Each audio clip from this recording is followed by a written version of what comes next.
হয় না ভাই, আল্লামা বলতে হয় না। আল্লাহ বাকি সব ঠিক আছে, কিন্তু আল্লামা আল্লামা অনেক বড় কথা।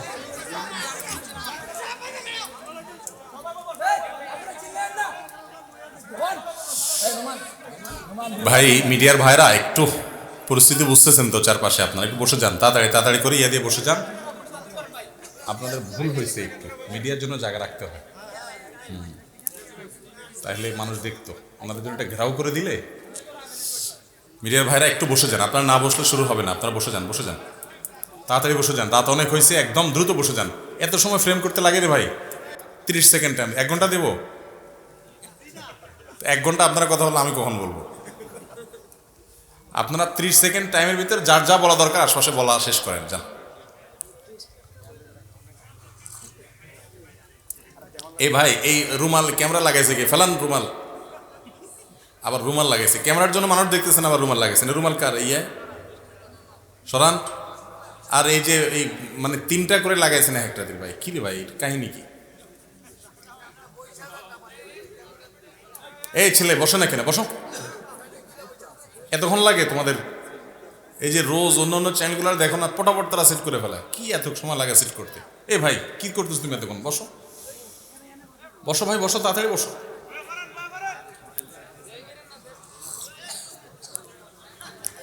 আল্লাহ শেষ হয়েছে ভাই আপনাদের? আলহামদুলিল্লাহ। না আর একটু বলবেন ভাই, স্টেজে কথা বলা যাবে না এখানে। এই উস্তাদকে চেয়ার দিতে হবে, একটা চেয়ার নিতে হবে। এত সময় লাগে চেয়ার আনতে?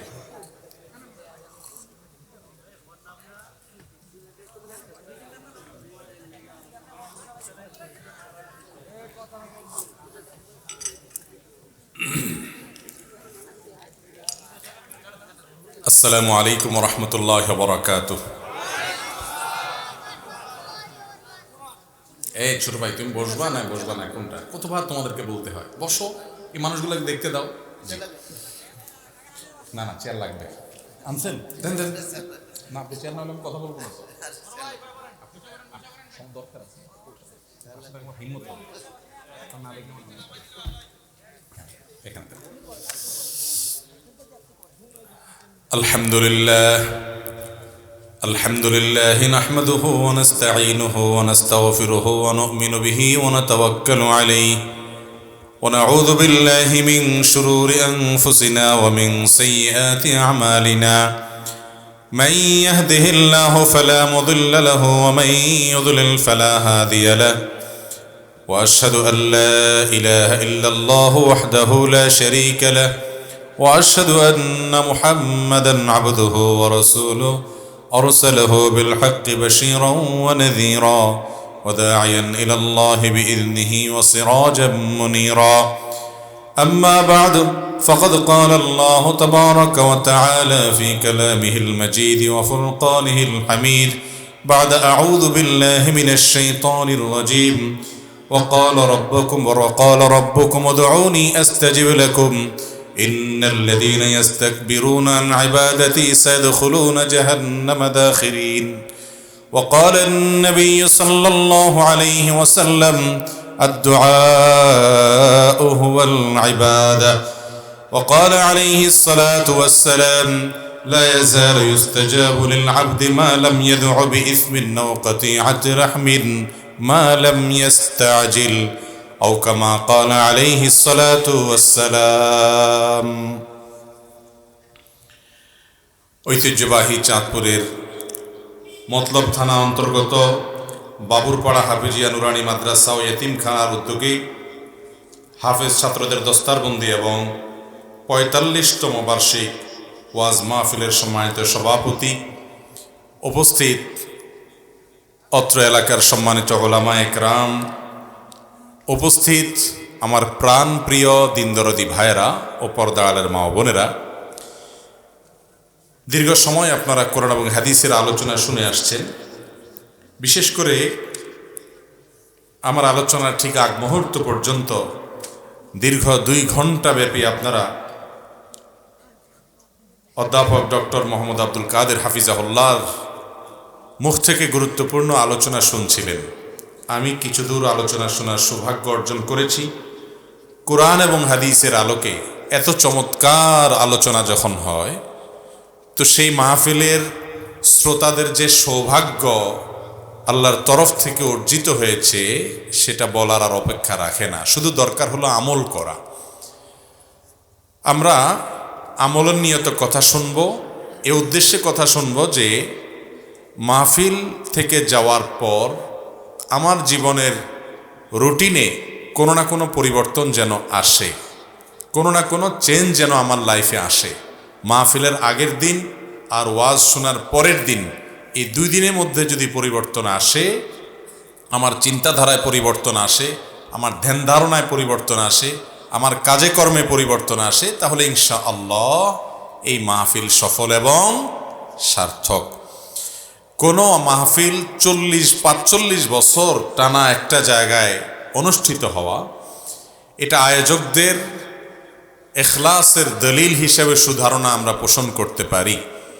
কারণ কোনো নেকামল নিয়মিত করার তৌফিক লাভ হওয়াটা, ওই নেক আমলটা আল্লাহর কাছে মকবুল হওয়ার, গ্রহণযোগ্য হওয়ার একটা আলামত হিসেবে ওলামা একরাম উল্লেখ করেছেন।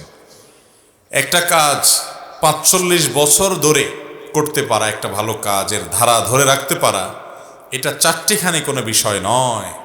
বিধায় এই মাহফিলের সাথে যারা যেভাবে জড়িত আছেন, 45 বছর আগে যারা ছিলেন, আজও যারা আছেন, সামনেও যারা থাকবেন, আল্লাহ রাব্বুল আলামিন তাদেরকে আরও বেশি ইখলাসের সাথে, সুন্নতের পায়রবি এবং ইত্তেবার সাথে এই মাহফিলকে, সমাজের মানুষকে সুন্দরের পথে আহ্বান করার, এই কাজকে বেগবান করার, দীর্ঘদিন ধরে রাখার তৌফিক দান করুন, বলুন আমিন।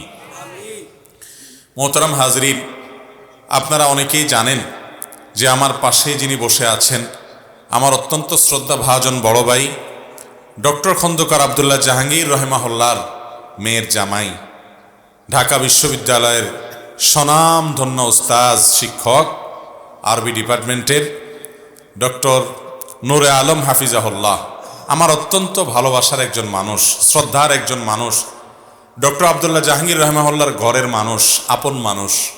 তিনি যখন মাহফিলের কথা বলেছেন, তো টেনে টুনে হলেও সময় বের করা ছাড়া আর কোনো উপায় আমার ছিল না। কারণ বড় ভাইয়ের নির্দেশ মানা ছাড়া কোনো উপায় নাই। তার মাহফিলে আসতে পারা আমার জন্য সম্মানের। আল্লাহ রাব্বুল আলামিন তাকে সহ এলাকার উলামা ইকরামকে ইখলাসের সাথে, নিষ্ঠার সাথে আল্লাহ রাব্বুল আলামিনের সন্তুষ্টি অর্জনের উদ্দেশ্যে এই দ্বীনি কার্যক্রমকে আরও বেশি বেগবান করার তৌফিক দান করুন। মোহতারাম হাজরিন, রাত অনেক হয়েছে। আমি একটি বিষয়ের উপরে সংক্ষেপে কিছু কথা বলে এরপরে আপনাদের দেওয়া প্রশ্নগুলোর উত্তরে চলে যাব ইনশাআল্লাহ। আমি কোরআনে কারীমের একটি আয়াত তেলাওয়াত করেছি, নবী করিম সাল্লাল্লাহু আলাইহি সাল্লাম থেকে বর্ণিত 2টি হাদিসের অংশবিশেষ তেলাওয়াত করেছি। আল্লাহ রাব্বুল আলামিন কোরআনে হাকিমে বলেছেন, উদউনি আস্তাজিব লাকুম, তোমরা আমার কাছে দোয়া করো, আমি তোমাদের দোয়া কবুল করব। আল্লাহ রাব্বুল আলামিন বলছেন, ওয়াকালা রাব্বুকুম, তোমাদের রব, তোমাদের পালনকর্তা, তোমাদের মালিক বলছেন, উদউনি, তোমরা আমার কাছে দোয়া করো, আস্তাজিব লাকুম, আমি তোমাদের দোয়া কবুল করব। শুধু এখানেই আল্লাহ তাআলা শেষ করেননি, এরপরে আরো বলছেন, ইন্নাল্লাযীনা ইস্তাকবিরুনা আন দাখিরিন, তারা জাহান্নামে প্রবেশ করবে। নবী করিম সাল্লাল্লাহু আলাইহি সাল্লাম বলেছেন, আদ-দুআউ হুয়াল ইবাদাহ, দোয়াই হলো ইবাদত। আমরা যত ইবাদত বন্দেগী করি, এই সমস্ত ইবাদতের সার নির্যাস হলো দোয়া। ইবাদতের মধ্যে সর্বপ্রধান ইবাদত কোনটা? সর্বপ্রধান ইবাদত কোনটা? নামাজ। নামাজের চাইতে বড় কোনো ইবাদত আছে আর নাই। সবচেয়ে বড় ইবাদত, এমন ইবাদত যে ইবাদতের সাথে আমাদের মুসলমানদের মুসলমানিত্বের পরিচয় নির্ভরশীল। ওমর রাদিয়াল্লাহু তাআলা আনহু বলেছেন, লা হাজ্জা ফিল ইসলাম লিমান তারাকাস সালাহ, যে নামাজ পড়ে না, ইসলামে তার কোনো হিস্সা নাই, কোনো অংশ ভাগ নাই। নবী করিম সাল্লাল্লাহু আলাইহি সাল্লাম বলেছেন, একজন ব্যক্তি এবং কুফর এবং শিরকের মধ্যে পার্থক্য এবং ব্যবধান হলো নামাজ। যে ব্যক্তি ইচ্ছাকৃত নামাজ ত্যাগ করে, ইচ্ছাকৃত নামাজ পড়ে না, ঠান্ডা মাথায় নামাজ নষ্ট করে, নামাজ না পড়ে বসে থাকে, অন্য কাজ করে, সে ব্যক্তি কুফরি করলো, সে ব্যক্তি কুফরিতে লিপ্ত হলো, কুফরি করলো। আমাদের দেশে তো নামাজ না পড়লেও ইমান, আমরা বলি নামাজ না পড়লে কি হয়েছে, আমার ইমান আছে। তো এই যে নামাজ প্রধান ইবাদত, সলাত যার মূল শব্দ, কোরআনের শব্দ সলাত, হাদিসের শব্দ সলাত, আমরা নামাজ বলি। এই সলাত শব্দের অর্থই হলো দোয়া। সলাতের একেবারে শুরুতে আপনি দেখেন আল্লাহর কাছে আমরা দোয়া করি। প্রথমে আল্লাহর প্রশংসা করে, সানা পড়ে, আল্লাহর গুণগান গেয়ে এরপরে মূল কথায় যাই আমরা, ইহদিনাস সিরাতাল মুস্তাকিম। হে রব্বুল আলামিন, হে মালিক ইয়াউমিদ্দিন, কিয়ামতের দিনের মালিক, হে রহমান, হে রহিম,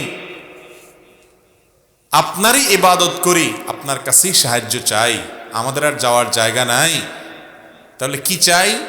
ইহদিনাস সিরাতাল মুস্তাকিম, আমাদেরকে আপনি সিরাতে মুস্তাকিমের পথ দেখান। আমরা সঠিক পথ খুঁজে পাই না। কোন পথে গেলে আপনাকে পাবো, কোন পথে গেলে জান্নাত পাবো, কিভাবে চললে পাবো, কোন পথে চলা উচিত না, কোনটা করা উচিত, আপনি আমাদেরকে পথ দেখায় দেন, সে পথে চালায়া দেন। সিরাতাল্লাযীনা আন'আমতা আলাইহিম, যাদের প্রতি আপনার নেয়ামত এসেছে, কারা তারা? উলাইকাল্লাযীনা আন'আমাল্লাহু আলাইহিম মিনান নাবিয়্যিনা ওয়াস-সিদ্দীকিনা ওয়াশ-শুহাদাই ওয়াস-সালিহিন ওয়া হাসুনা উলাইকা রাফীকা। যাদের নেয়ামত আল্লাহর নেয়ামত যাদের প্রতি নাজিল হয়েছে তারা হলেন কারা? নবীগণ, সিদ্দিকগণ, শহীদগণ, আল্লাহর নেককার বান্দাগণ। তাদের পথে আপনি আমাদেরকে চালান, আমরা যেন তাদের মতো জীবন গড়তে পারি। এই যে নামাজের দাঁড়িয়ে আপনি কি করলেন? দোয়া করলেন। এরপরে রুকুতে গিয়ে আবার আল্লাহর পবিত্রতা জ্ঞাপন করলেন, দাঁড়িয়ে আল্লাহর প্রশংসা করলেন, সানা এবং গুণকীর্তন করলেন, সিজদা গিয়ে আবার প্রশংসা করলেন, কিছু দূর আবার প্রশংসা করে এবার আবার উঠে বসে রব্বিগফিরলি ওয়ারহামনি ওয়াহদিনি ওয়াআফিনি ওয়ারফা'নি ওয়াজবুরনি ওয়ারযুকনি। বিভিন্ন ভাষ্য হাদিসে এসেছে, হে আমাদের রব, আপনি আমাকে ক্ষমা করুন, আপনি আমার প্রতি দয়া করুন, আপনি আমাকে রিজিক দান করুন, আপনি আমার ক্ষতি পূরণ করুন, আপনি আমার কোনো বিপদ হলে সেটার জন্য উত্তম বিকল্প দান করুন, আপনি আমাকে প্রশান্তি দান করুন, আপনি আমার মর্যাদা বৃদ্ধি করুন। অনেকগুলো দোয়া দুই সিজদার মাঝখানে। তাহলে লক্ষ্য করেন, নামাজের শুরুতে আল্লাহর কাছে আপনি প্রশংসা করে, গুণকীর্তন করে, সানা পড়ে, আলহামদুলিল্লাহ, আল্লাহর প্রশংসা, রব্বুল আলামিনের স্বীকৃতি দিয়ে, মালিক ইয়াউমিদ্দিনের স্বীকৃতি দিয়ে, রহমান রহিমের স্বীকৃতি দিয়ে, তিনি ছাড়া আর কেউ নেই, আপনার যাওয়ার কোনো জায়গা নেই, সেই স্বীকৃতি দিয়ে তার কাছেই শুধু চান, সেই কথা বলে এরপরে আসল দরখাস্ত পেশ করছেন, ইহদিনাস সিরাতাল মুস্তাকিম, আল্লাহ সঠিক পথে যেন চলতে পারি। এরপরে আবার রুকুতে প্রশংসা করে, রুকু থেকে দাঁড়িয়ে আপনি সানা পড়ে, সিজদা গিয়ে আল্লাহর পবিত্রতা বর্ণনা করে, এরপরে পবিত্রতা বর্ণনা করবার মাথা তুলে আবার দোয়া, এরপরে আবার সিজদা করে, আবার দাঁড়িয়ে প্রশংসা করে, দাঁড়িয়ে আবার দোয়া। এভাবে গোটা সালাতের মধ্যে দোয়া। একেবারে শেষ বৈঠকে তো পুরাটাই দোয়া, শেষ বৈঠকটা পুরাটাই দোয়া, মাঝখানে বৈঠকটা পুরাটাই দোয়া। আত-তাহিয়াতু লিল্লাহ ওয়াস-সালাওয়াত ওয়াত-তাইয়্যিবাত, সমস্ত সালাত, সমস্ত ভালো কাজ, সকল শ্রদ্ধা নিবেদন সবগুলো আল্লাহর জন্য। আসসালামু আলাইনা ওয়া আলা ইবাদিল্লাহিস সালিহিন, শান্তি আমাদের প্রতি, আল্লাহর নেককার বান্দাদের প্রতি নাজিল হোক, দোয়া। এরপরে আপনার দুরুদের মধ্যেও দোয়া, আল্লাহুম্মা সাল্লি আলা মুহাম্মদ, আল্লাহুম্মা বারিক আলা মুহাম্মদ। আল্লাহ আমাদের নবী, আপনার রাসূল মুহাম্মদ সাল্লাল্লাহু আলাইহি ওয়াসাল্লামের প্রতি রহমত নাজিল করেন, তার প্রতি বরকত নাজিল করেন, শান্তি নাজিল করেন, তার পরিবারের প্রতি নাজিল করেন, যেমন নাজিল করেছেন ইব্রাহিম আলাইহিস সালামের প্রতি, তার পরিবারের প্রতি, দোয়া। এরপর দোয়ায়ে মাসুরাতে কি পড়েন? আল্লাহুম্মা ইন্নী যালামতু নাফসি, আল্লাহ নিজের প্রতি নিজে কত অবিচার করেছি, কত অন্যায় করেছি, কত পাপ করেছি, কত গুনাহ করেছি। আল্লাহ, আল্লাহুম্মা ইন্নী যালামতু নাফসি যুলমান কাসীরা, কত অপরাধ, অনেক অপরাধ করেছি। ওয়ালা ইয়াগফিরুয যুনুবা ইল্লা আনত, আল্লাহ আপনি ছাড়া কেউ মাফ করবে না, মাফ করার ক্ষমতা কারণ নাই। ফাগফিরলি মাগফিরাতাম মিন ইনদিক, অতএব আপনার পক্ষ থেকে আপনি মাফ করে দেন। ওয়ারহামনি, আপনি রহম করেন। ইন্নাকা আনতাল গফুরুর রহিম, আপনি ক্ষমাশীল, আপনি দয়ালু। আল্লাহুম্মা ইন্নী আউযু বিকা মিন আযাবিল কবর, আল্লাহ আপনার কাছে কবরের আযাব থেকে পানা চাই। ওয়া আউযু বিকা মিন আযাবিন নার, এবং জাহান্নামের আযাব থেকে আপনার কাছে পানা চাই। ওয়া আউযু বিকা মিন ফিতনাতিল মাহইয়া ওয়াল মামাত, জীবন এবং মরণের ফিতনা থেকে আপনার কাছে পানা চাই। ওয়া আউযু বিকা মিন শাররি ফিতনাতিল মাসীহিদ দাজ্জাল, দাজ্জালের ফিতনা থেকে আপনার কাছে পানা চাই। কিয়ামতের আগের বড় ফিতনা হিসাবে আবির্ভূত হবে। বহু মানুষ বেঈমান হয়ে যাবে দাজ্জালকে দেখে, তার কারিশমা দেখে, ভেলকি দেখে। সে সময় যেন আমি বেঁচে থাকলে তার ফিতনাতে ঈমান হারা না হই। তাহলে নামাজের শেষে পুরো বৈঠকে আপনি দোয়া করলেন, দাঁড়িয়ে দোয়া করলেন, দুই সিজদার মাঝখানে দোয়া করলেন। এই জন্য সালাত শব্দের অর্থই কি? দোয়া। ঈমানদারের সারা জীবন হলো আল্লাহর কাছে দোয়ার মাধ্যমে নৈকট্য অর্জন লাভ করার সুবর্ণ সুযোগ। দোয়া হলো ঈমানদারের সবচেয়ে বড় অস্ত্র, সবচেয়ে বড় হাতিয়ার। আপনার সমস্ত দুয়ার বন্ধ হয়ে গেছে, কেউ আপন নাই, কাউকে আপন মনে হয় না, আপনি আল্লাহর কাছে দোয়ার জন্য দুই হাত মেলে ধরুন।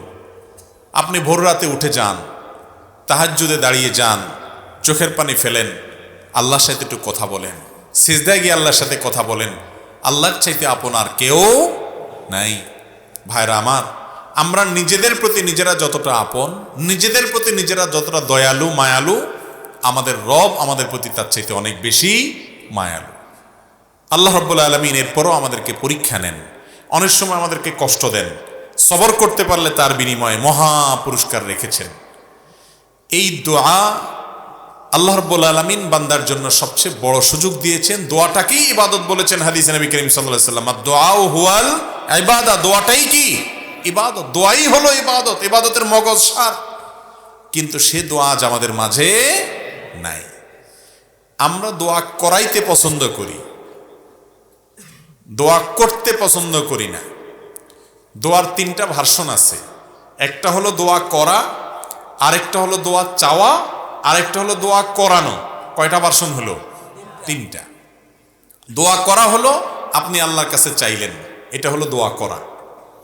দোয়া চাওয়া হলো, ভাই আপনি আমার জন্য দোয়া করেন, আমি শরীরটা ভালো না, ভালো যাচ্ছে না আমার, আপনি আমার জন্য দোয়া করেন। আমি বিপদগ্রস্ত, আমার জন্য দোয়া করেন। আমার বাবার জন্য দোয়া করেন, তিনি মারা গেছেন। আমার মা অসুস্থ, তার জন্য দোয়া করেন। তাকে নেককার মনে হয়, যে কোনো ইমানদার যে কোনো নেককারের কাছে দোয়া চাইলেন, এটা জায়েজ আছে। নবী করিম সাল্লাল্লাহু আলাইহি সাল্লামের কাছে সাহাবীরা দোয়া চাইতেন, সাহাবীরা একে অন্যের কাছে দোয়া চাইতেন। কারোর কাছে দোয়া চাওয়াতে কোনো দোষের কিছু নাই। তাহলে দোয়া করা এটা তো মূল কাজ, করতেই হবে। আর দোয়া চাওয়াটাও জায়েজ আছে। আরেকটা অপশন হলো দোয়া করানো। করানো বুঝেন কোনটা? করানো মানে হলো যেটাতে পয়সা খরচ হয়, সহজ বাংলায়। দোয়া করানো মানে কি? যে দোয়াতে কি হয়? বাজেট লাগে, বাজেট। দোয়া করাইতে বাজেট লাগে না? যেমন দোয়া করাইতে জিলাপি লাগবে, মিষ্টি লাগবে, হ্যাঁ, নাস্তার প্যাকেট লাগবে, হুজুরের হাদিয়া লাগবে, আগরবাতি লাগবে, তারপরে আপনার গোলাপ জল লাগবে, বাজেট লাগবে। বাজেট ছাড়া সাধারণত দোয়া হয় না, সাধারণত হয় না। তো এই যে দোয়া করানো, অর্থাৎ কন্ট্রাক্টারি দিয়ে দোয়া করানো, এটার শিক্ষা নবী করিম সাল্লাল্লাহু আলাইহি সাল্লাম দেন নাই। দোয়াটা আল্লাহর কাছে চাইতে হবে নিজে, করতে হবে নিজে, অথবা কারোর কাছে চাইতে হবে, করানো। বিশেষ করে মুর্দার জন্য দোয়া করানো, মা বাবা দুনিয়া থেকে গেছেন তাদের জন্য দোয়া করানো আমাদের সমাজে আছে না নেই? শুধু আছে নাকি, এমন শক্তভাবে আছে যে নামাজ পড়ুক আর না পড়ুক, মা বাপ মারা গেলে দোয়াটা করাইতে মিস করে না। ঠিক না বে ঠিক? নামাজ পড়ার গুরুত্ব বেশি না দোয়া করানোর গুরুত্ব বেশি? দোয়া করাইলে হুজুরের লাভ, আমাদের লাভ, ঠিক আছে, কিন্তু আপনার কি লাভ? আপনার কি লাভ? বিশেষ করে আপনার মৃত মা বাবার জন্য দোয়া করে, মুর্দার জন্য দোয়া করে, আর আখিরাতে পরকালীন কোনো বিষয়ের জন্য দোয়া করে টাকা নেওয়া সারা দুনিয়ার উলামাদের ঐক্যমতে জায়েজ নাই। তাহলে এই নাজায়েজ পদ্ধতিতে দোয়া করাইলে সে দোয়া কি কবুল হবে নাকি উল্টা গুনাহ হওয়ার সম্ভাবনা আছে? কিন্তু আমাদের সমাজে সেটা খুব বেশি সুপ্রতিষ্ঠিত। ঠিক না বে ঠিক? জীবনে মুসলমানের নামগন্ধ তার শরীরে নাই, জীবনে নাই, কিন্তু বাপ মরছে, মা মরছে, 40 কুলখানি, 7 দিনা দোয়ার অনুষ্ঠান পত্রিকায় দিয়া বিভিন্নভাবে শামিয়ানা টাঙ্গাইয়া হইলেও করে। ঠিক না বে ঠিক? আহা, আমরা মুসলমানরা আজকাল ইসলামকে বেশিরভাগ ক্ষেত্রেই বুঝতে ভুল করি। আমার বাবা মারা গেছেন, মা মারা গেছেন, আমি আল্লাহর কাছে চোখের পানি ফেলে দোয়া করব, অন্যদের কাছে দোয়া চাইব, টাকা দিয়া লোক ভাড়া নিয়া দোয়া করানোর শিক্ষা ইসলাম দেয় না, আর এভাবে দোয়া হয়ও না। আপনি আমাকে টাকা বাড়াই দিলে হয়তো আমার চোখে পানি একটু বেশি আসবে, এটা ঠিক, কিন্তু ওই পানি আপনার মা বাবার কোনো উপকারে আসবে, কারণ এই পানি আল্লাহর ভয়ে না, ওইটা টাকার মায়ায়। ঠিক না বে ঠিক? চট্টগ্রামের দিকে কোথাকার জানি একবার একটা কাগজ দেখছিলাম, দোয়ার রেট লেখা আছে, দোয়ার রেট আছে যে 50 টাকা দিলে শুধু সংক্ষেপে, শুধু হাত উঠানো নামানো সংক্ষেপে আরবিতে দোয়া হবে শুধু। 100 টাকা দিলে কিছু সময় লাস্টিং হবে, কিছু বাংলা দোয়াও সাথে অ্যাড হবে। আর 500 টাকা দিলে জম্পেশ একটা দোয়া হবে, সেখানে চোখের পানি পড়বে, কান্নাকাটি হবে, লম্বা চড়া সময় পাবে। আপনি কোন আইটেমের দোয়া চান? দোয়ার রকম ফের আছে না নাই? ভাইরা আমার, দোয়া ইবাদতের মগজ মূল। আমরা অনেক ভাই আছি যে নামাজের পরে নবী করিম সাল্লাল্লাহু আলাইহি সাল্লাম দোয়া দরুদ পড়তেন, জিকির আজকার পড়তেন, সম্মিলিতভাবে সাহাবীদেরকে নিয়ে দোয়া করতেন বলে কোনো হাদিস থেকে প্রমাণ পাওয়া যায় না। তিনি নামাজের পরে দোয়া দরুদ পড়তেন। সেই মাসআলা জানার পর যে কোনো নামাজের পরে যে দোয়া কবুল হয় এটা ভুলে গেছে, জীবনের তোরে আল্লাহর কাছে হাত তোলাই ভুলে গেছে। জি তো জোর করে বলন লইছিলেন, এখন থেমে গেছে। ঠিক না বে ঠিক? ভাইরা আমার, আল্লাহর কাছে চাইতে যদি আমরা ভুলে যাই, এটা কি লক্ষণ ভালো না খারাপ? বহুত খারাপ, বহুত খারাপ। নবী করিম সাল্লাল্লাহু আলাইহি সাল্লাম বলেছেন, তোমার জুতার ফিতাটা ছিঁড়ে গেছে, এটা তো কোনো ব্যাপার না আমাদের কাছে, ছোট্ট একটা ব্যাপার, তাই না? এখানেও দাঁড়িয়ে তুমি আল্লাহর কাছে দোয়া করো, আল্লাহ আমার জুতার ফিতাটা ছিঁড়ে গেছে মাবুদ, এটা একটা বিপদ, হোক ছোট বিপদ, আপনি আমাকে রক্ষা করেন। আল্লাহর কাছে সাহায্য চাইতে হবে এই ছোট্ট একটা বিষয়ের জন্য পর্যন্ত। সেখানে আমাদের জীবনে কত বড় বড় ব্যাপার আসে, আমরা আজকাল দোয়া করতে একেবারেই ভুলে গেছি। ভাইরা আমার, দোয়া নিয়ে দীর্ঘ আলোচনা আজকে আমি করব না, ইনশাআল্লাহ ভিন্ন কোনো সময় আমরা দোয়া নিয়ে পূর্ণাঙ্গ আলোচনা করব। আজকে শুধু আমি এটুকু বোঝাতে চাইছি যে আমরা উঠতে বসতে চলতে ফিরতে সর্বাবস্থায় আল্লাহ তাআলার কাছে দোয়া করব। যে আমলটা সবচেয়ে বেশি করতে হয়, সবচেয়ে পরিমাণে বেশি করা লাগে, সে আমলটাকে আল্লাহ তাআলা করাটাকে সহজ করে দিয়েছেন, যাতে করে বান্দা সবসময় করতে পারে। এই জন্য আল্লাহর জিকির মুখে উচ্চারণ করবেন বা মনে মনে করবেন, এটার জন্য কি ওযু শর্ত? না। বিনা ওযুতে আল্লাহর জিকির করা যায় কি যায় না? কেন? কারণ জিকিরটা সারাক্ষণ করতে হয়। প্রিয় নবী সাল্লাল্লাহু আলাইহি সাল্লামের জীবনে আপনি যদি তাকিয়ে দেখেন, সুবহানাল্লাহ, জিকির ছাড়া তার জীবনে কোনো কাজই ছিল না, পুরো জীবনই জিকিরে জিকির। ঘর থেকে বের হচ্ছেন বিসমিল্লাহ, ঘরে প্রবেশ করছেন বিসমিল্লাহ, ঘুমাইতে যাচ্ছেন দোয়া, ঘুম থেকে উঠে দোয়া, ঘুম ভেঙে গেছে দোয়া, টয়লেটে ঢুকতেছেন আল্লাহর নাম নেওয়া দোয়া, টয়লেট থেকে বের হচ্ছেন আল্লাহর নাম নেওয়া দোয়া, রাতে শোয়ার আগে অনেক দোয়া, সকালে দোয়া, সন্ধ্যায় দোয়া, বাজারে ঢুকতে দোয়া।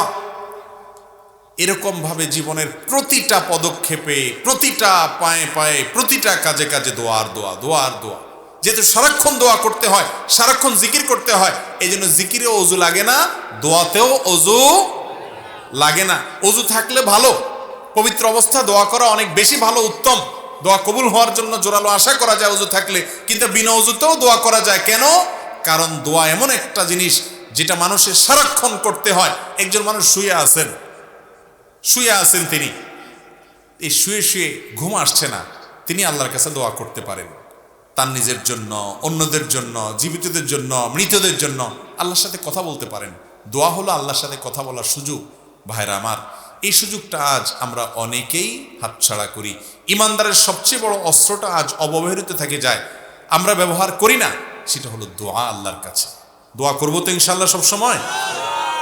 ভাইরা আমার, দোয়া করার ব্যাপারে আমাদের একটা ভয় আছে, একটা আতঙ্ক আছে। আতঙ্কটা কি? আমরা মনে করি আমাদের দোয়া কি আর কবুল হবে, এই জন্য আমরা নিজেরা দোয়া টোয়া করি না, যে আমি দোয়া করি কি হবে, গুনাহগার মানুষ, হুজুরে 20, 50, 100, 200, 500, 1000 টাকা দিলে হুজুর দোয়ার মায়ের পেজগুলো ভালো জানেন, কত সুন্দর ছন্দের তাল মিলায় মিলায়, সুর দিয়া হ্যাঁ, কবিতার সাথে আপনার সুন্দর করে গোছায়া হুজুর দোয়া করেন। আমি তো এত মায়ের পেজ দিয়ে দোয়া করতে জানি না। এই কারণে আমাদের অনেক ভাই বোন নিজেরা আল্লাহর কাছে দোয়া করা থেকে মাহরুম থাকেন, বঞ্চিত থাকেন। ঠিক না বে ঠিক? ভাইরা আমার, আল্লাহ তাআলার কাছে দোয়া কবুলের জন্য খুব মায়ের পেজ দিয়ে, খুব আপনার সুন্দর গোছানো ভাষা দিয়ে খুব আবেগ সৃষ্টি হয় সেরকম সুরের তালে তালে, ছন্দের তালে তালে দোয়া করতে হবে এমন কোনো শর্ত কোরআন হাদিসের কোথাও বলা হয় নাই। দোয়া কবুলের জন্য মূল যে বিষয়টা লাগবে সেটা কি? নবী করিম সাল্লাল্লাহু আলাইহি সাল্লাম বলেছেন, লা ইয়াজালু ইস্তাজাবু লিল আবদ, বান্দার দোয়া ততক্ষণ পর্যন্ত কবুল হতেই থাকে, কখনো দোয়া ফেরত দেওয়া হয় না। মা লাম ইয়াদউ বিইসমিন আও কাতিআতি রাহমিন, যদি কোনো পাপের দোয়া না করে, অন্যায় কাজের জন্য দোয়া করে, আল্লাহ আমি যেন এই আকামটা করতে পারি তৌফিক দান করো, এরকম যদি দোয়া না করে, আর আত্মীয়তার বন্ধন ছিন্ন করার জন্য দোয়া যেন না করে, আল্লাহ অমুকের চেহারা যেন আমি আর না দেখি, তার সাথে আমার কোনো সম্পর্ক যেন না থাকে, আত্মীয় স্বজনের সাথে এরকম সম্পর্ক ছিন্ন হওয়ার মতো খারাপ দোয়া যদি না করে, পাপের কোনো অপরাধ কাজের জন্য আল্লাহর কাছে যদি দোয়া করার স্পর্ধা না দেখায়, আত্মীয়তার সম্পর্ক ছিন্ন করার যদি দোয়া না করে এবং তাড়াহুড়ো যদি না করে, এই তিন কাজ যদি করে বান্দার দোয়া আল্লাহ অবশ্যই কবুল করেন। আরেকটা সম্পূরক শর্ত হলো দোয়া কবুলের জন্য হালাল উপার্জন। যার উপার্জন হালাল, যার দেহ গঠিত হয়েছে হালাল খাদ্য দ্বারায়, আল্লাহ তাআলা তার দোয়া ফেরত দেন না। আপনি দোয়া করতে চান, হালাল উপার্জনটার দিকে খেয়াল রাখেন। দোয়ার শুরুতে আল্লাহর প্রশংসা করেন, নবী করিম সাল্লাল্লাহু আলাইহি ওয়াসাল্লামের প্রতি দুরূদ প্রেরণ করেন, আল্লাহ আপনি তার প্রতি রহম করেন, এভাবে দোয়া করেন। এরপরে যত বৈধ চাওয়া আছে সেগুলো পেশ করেন। দোয়া করে শেষ করার পর কবুল হলো না কেন, দোয়া এখনো কবুল হয় নাই, অস্থির হবেন না। যদি অস্থির হন, তাড়াহুড়া করেন, তাহলে সেই দোয়ার কোনো লাভ আপনি পাবেন না। দোয়া কবুলের তিনটা ধাপ আছে ভাই। একটা ধাপ হলো আপনি যে জিনিসটা চাইছেন হুবহু সেই জিনিসটাই পেয়ে গেলেন, এটা একটা। আরেকটা হলো যে জিনিসটা চাইছেন সেই জিনিসটা পাইলেন না, তাহলে কি পাইলেন? অন্য আরেকটা পাইলেন। অন্য যেটা পাইছেন সেটা আপনার আল্লাহর কাছে চান নাই। অনেক সময় সন্তান, ছোট বাচ্চারা মা বাবার কাছে যেটা চায় তার চাইতে দরকারি জিনিসটা তার দরকার আছে, সে বুঝে না, তখন মা বাপ ঠিকই যেটা দরকার সেটা দিয়ে দেয়, ঠিক না বে ঠিক? ঠিক একইভাবে আমরা আল্লাহর কাছে একটা জিনিস চাই, অনেক সময় মনে করি এটা পাইলে মনে হয় সুখের সাগরে ভাসবো, এর চাইতেও দরকারি একটা জিনিস আমার দরকার, সেটা আমার মাথায় নাই। আল্লাহ তাআলা দেখা যায় আমার ওই দোয়াটা কবুল না করে, অর্থাৎ যেটা চাইছি সেটা না দিয়ে তার চেয়ে দরকারি একটা দেয়। এটাও এক প্রকারের দোয়া কবুল। দোয়া কবুলের 3 নম্বর ধাপ হলো আমরা আল্লাহর কাছে দোয়া করলাম, দুনিয়াতে কিছুই পাবো না, কিন্তু এই দোয়াটার বিনিময়ে আখিরাতে একটা পুরস্কার জমা হবে। ওই পুরস্কার পাওয়ার পরে বান্দা বলবে, আল্লাহ দুনিয়াতে কোনো দোয়া কবুল না হয়ে আজকে যদি সবগুলোর জন্য সওয়াব পাইতাম তাহলে সেটাই আমার জন্য বেটার হইতো, ভালো হইতো। দুনিয়ার দোয়া যে কবুল হয়েছে সেটা তো মৃত্যুর সঙ্গে সঙ্গে দোয়ার যে উপকারিতা শেষ, আখিরাতে যেটা জমা আছে এটা তো অনন্ত অসীম কাল পর্যন্ত আমি ভোগ করতে পারবো।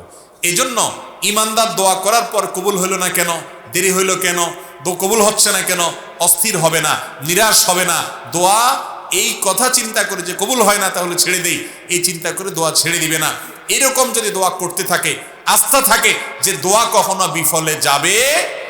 আপনার যদি হালাল উপার্জন থাকে, আপনি যদি হালাল বক্ষণ করে দোয়া করেন, আপনি যদি আল্লাহর কাছে হারাম কোনো দোয়া না করেন, আপনি যদি দোয়া করার পরে হুলস্থুল না করেন কবুল হলো না কেন এই কথা বলে, আপনি যদি আল্লাহর কাছে কায় মনোবাক্যে অন্তরের গভীর থেকে বিনয়ের সাথে, মনোসংযোগের সাথে, খুশুর সাথে, আন্তরিকতার সাথে আল্লাহর কাছে যদি দোয়া পেশ করেন, দোয়াতে যদি নবী সাল্লাল্লাহু আলাইহি ওয়াসাল্লাম দুরূদ পেশ করেন, আল্লাহর প্রশংসা করেন, আপনার ওই দোয়া গুলি মিস হলেও মিস হওয়ার কোনো কারণ নাই। আপনি দোয়ার উপকারিতা বা ধাক্কা অনেক সময় অনেক পরে দেখবেন। আল্লাহর বিভিন্ন নবী রাসূলদের দোয়ার কথা এই কোরআনে আছে। আল্লাহ রাব্বুল আলামিন উল্লেখ করেছেন, হয়তো কখনো কেউ দোয়া করেছেন কবুল হয়েছে অনেক পরে এসে, আছে না নাই? আমরাও নিজেরা যখন দোয়া করি খেয়াল করবেন, শেখ শারাবি রাহিমাহুল্লাহ তিনি একটি কথা বলতেন যে আমরা অনেক সময় দোয়া করার পর দেখা যায় দোয়া করছি আরো 10 বছর আগে, এরপরে আমি ছেড়েও দিছি দোয়া, ভুলেও গেছি দোয়া যে করছি, 10 বছর পরে সেই জিনিসটা পেয়ে গেছি যেটা আমি 10 বছর আগে আল্লাহর কাছে চাইছিলাম। এরকম অনেক সময় হয় কি হয় না? আমরা ভুলে যাই কিন্তু আমাদের মালিক ভুলেন না। এই জন্য বুদ্ধিমান ইমানদার দোয়া করতে থাকবে। মানুষের কাছে কিছু চাইলে সে নাখোশ হয়, নারাজ হয়। আল্লাহ রাব্বুল আলামিন এর উল্টা ভাই, যত বেশি চাইবেন তত বেশি তিনি খুশি হবেন, সন্তুষ্ট হবেন। ডিপ্রেশনে ভুগছেন, পেরেশানিতে আছেন, খুব বেশি দুশ্চিন্তায় আছেন, কোনো কিছু ভালো লাগছে না, আল্লাহর সাথে একটু কথা বলেন। আল্লাহ আপনি আমার সৃষ্টিকর্তা, আপনি আমার মালিক, আপনার কাছে আমার ফিরে যেতে হবে। আপনার কত অবাধ্য হয়েছি, কত নাফরমানি করেছি, কত সীমালঙ্ঘন করেছি, কত নির্দেশ অমান্য করেছি, কত নিষেধ লঙ্ঘন করেছি। আল্লাহ এগুলোর জন্য পাকড়াও করলে আমার কোনো উপায় থাকবে না। মালিক এখনো নাকের ডগা নিঃশ্বাস আছে, এখনো ক্ষমা চাওয়ার সুযোগ আছে, আপনি ক্ষমা চাইলে ক্ষমা করে দেন। আমি তওবা করছি, আর কখনো নির্লজ্জ কাজ করব না, আপনার নাফরমানি করব না। আপনি আমার অমুক পাপটা মাফ করে দেন, তমুক পাপটা মাফ করে দেন, আমাকে পাপ থেকে বাঁচায় রাখেন। আল্লাহ আপনি আমাকে হেফাজত করেন, আপনি হেফাজত না করলে আমি নিজে নিজে বাঁচতে পারবো না। মালিক আপনি রহম করেন। আল্লাহর সাথে একটু কথা বলেন। আল্লাহর কসম, সালহাতু সঙ্গে বুদি দিল খারাস আজমুদে এক জামানা খাকে বাস। পাথর হয়ে বহুদিন ছিলেন ভাই, একটু আল্লাহর সাথে কথা বলেন, চোখের পানি ফেলেন, দোয়া করেন। বিশেষ করে ভোর রাতের দোয়া, ভোর রাতের দোয়া এটা গুলি মিস হলে মিস হয় না ভাই।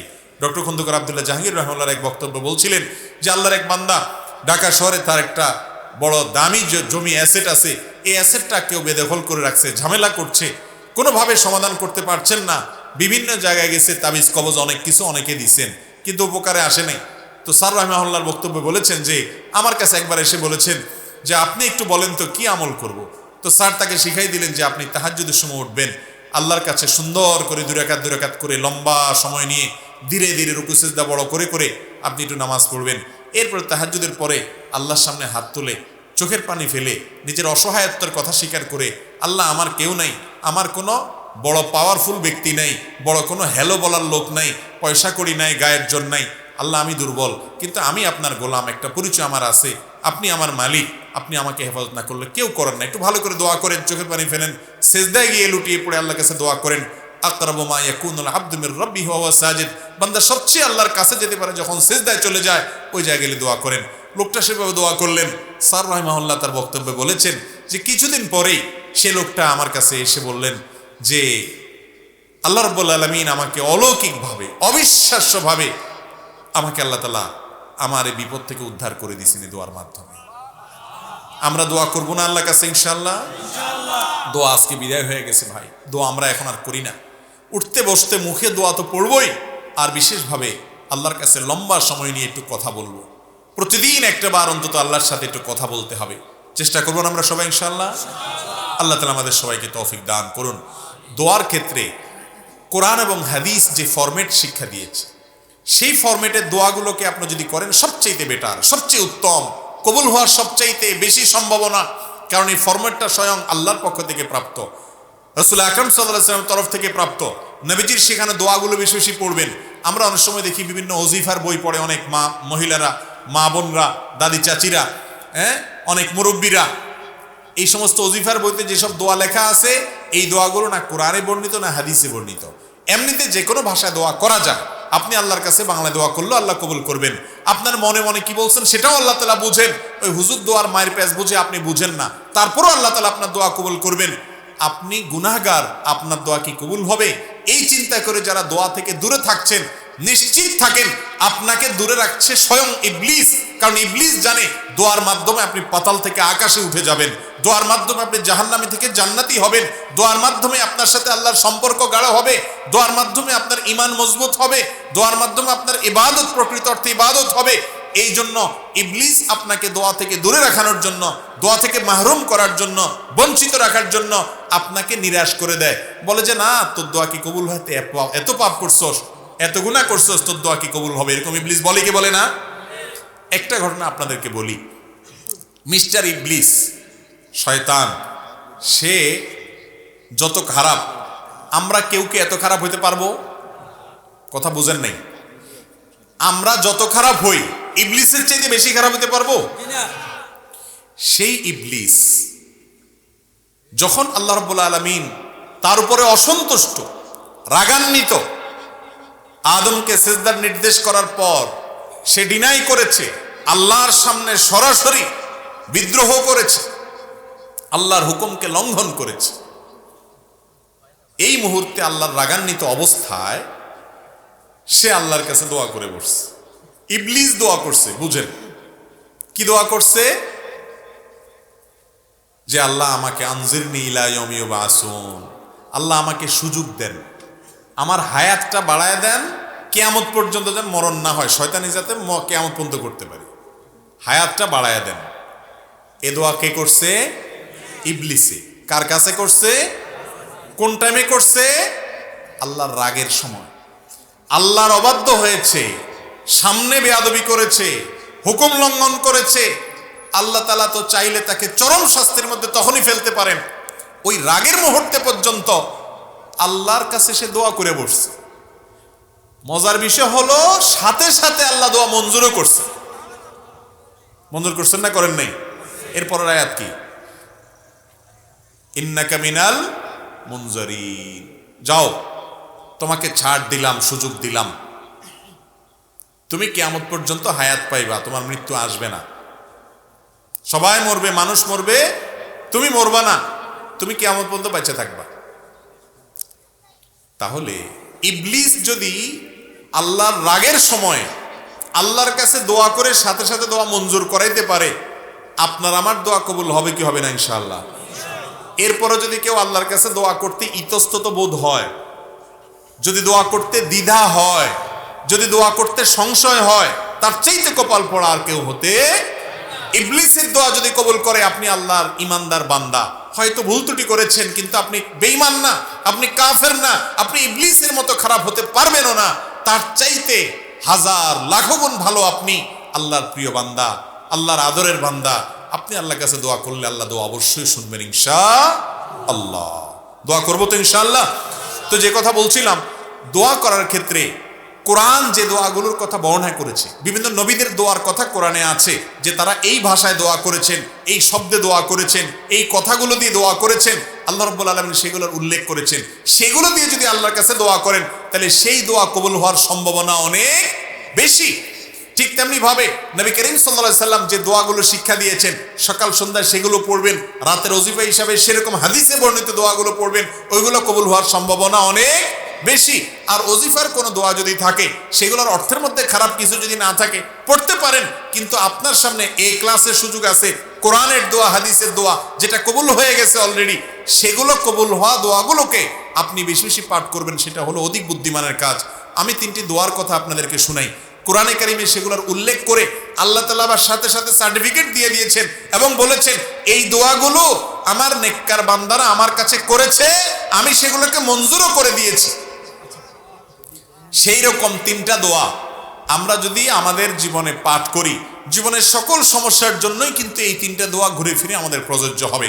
তার একটা হলো কঠিন বিপদে, কঠিন মুসিবতে রক্ষার যখন কোনো পথ খোলা নেই, দেয়াল যখন পিঠের সাথে লেগে গেছে, এরকম সময়ে আমরা দেখেছি আল্লাহর একজন নবী ইউনুস আলাইহিস সালাম আল্লাহর কাছে কিছু বাক্য বলে প্রার্থনা করেছেন। আল্লাহ তাআলা তাকে বিপদ থেকে উদ্ধার করেছেন। কি দোয়া ছিল সেটা?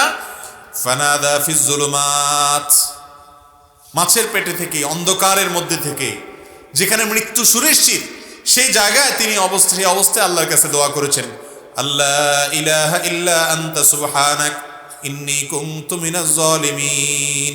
দোয়া করে বলেছেন, আল্লাহকে আহ্বান করে ডেকে বলেছেন, ও আল্লাহ, লা ইলাহা ইল্লা আন্ত, আপনি ছাড়া কেউ সত্যিকারের মাহবুদ নেই, ইন্নী কুনতু মিনাজ সুবহানাক, আপনার পবিত্রতা বর্ণনা করছি, ইন্নী কুনতু মিনাজ জালিমিন, আমি হলাম জালিমদের অন্তর্ভুক্ত, আমি নিজের প্রতি নিজে অবিচার করেছি, আমি নিজে ভুল করেছি। আল্লাহর কাছে এই দোয়া করার পর আমি তার ডাকে সাড়া দিয়েছি, ইউনুসের ডাকে সাড়া দিয়েছি এবং তার বিপদ থেকে তাকে উদ্ধার করেছি।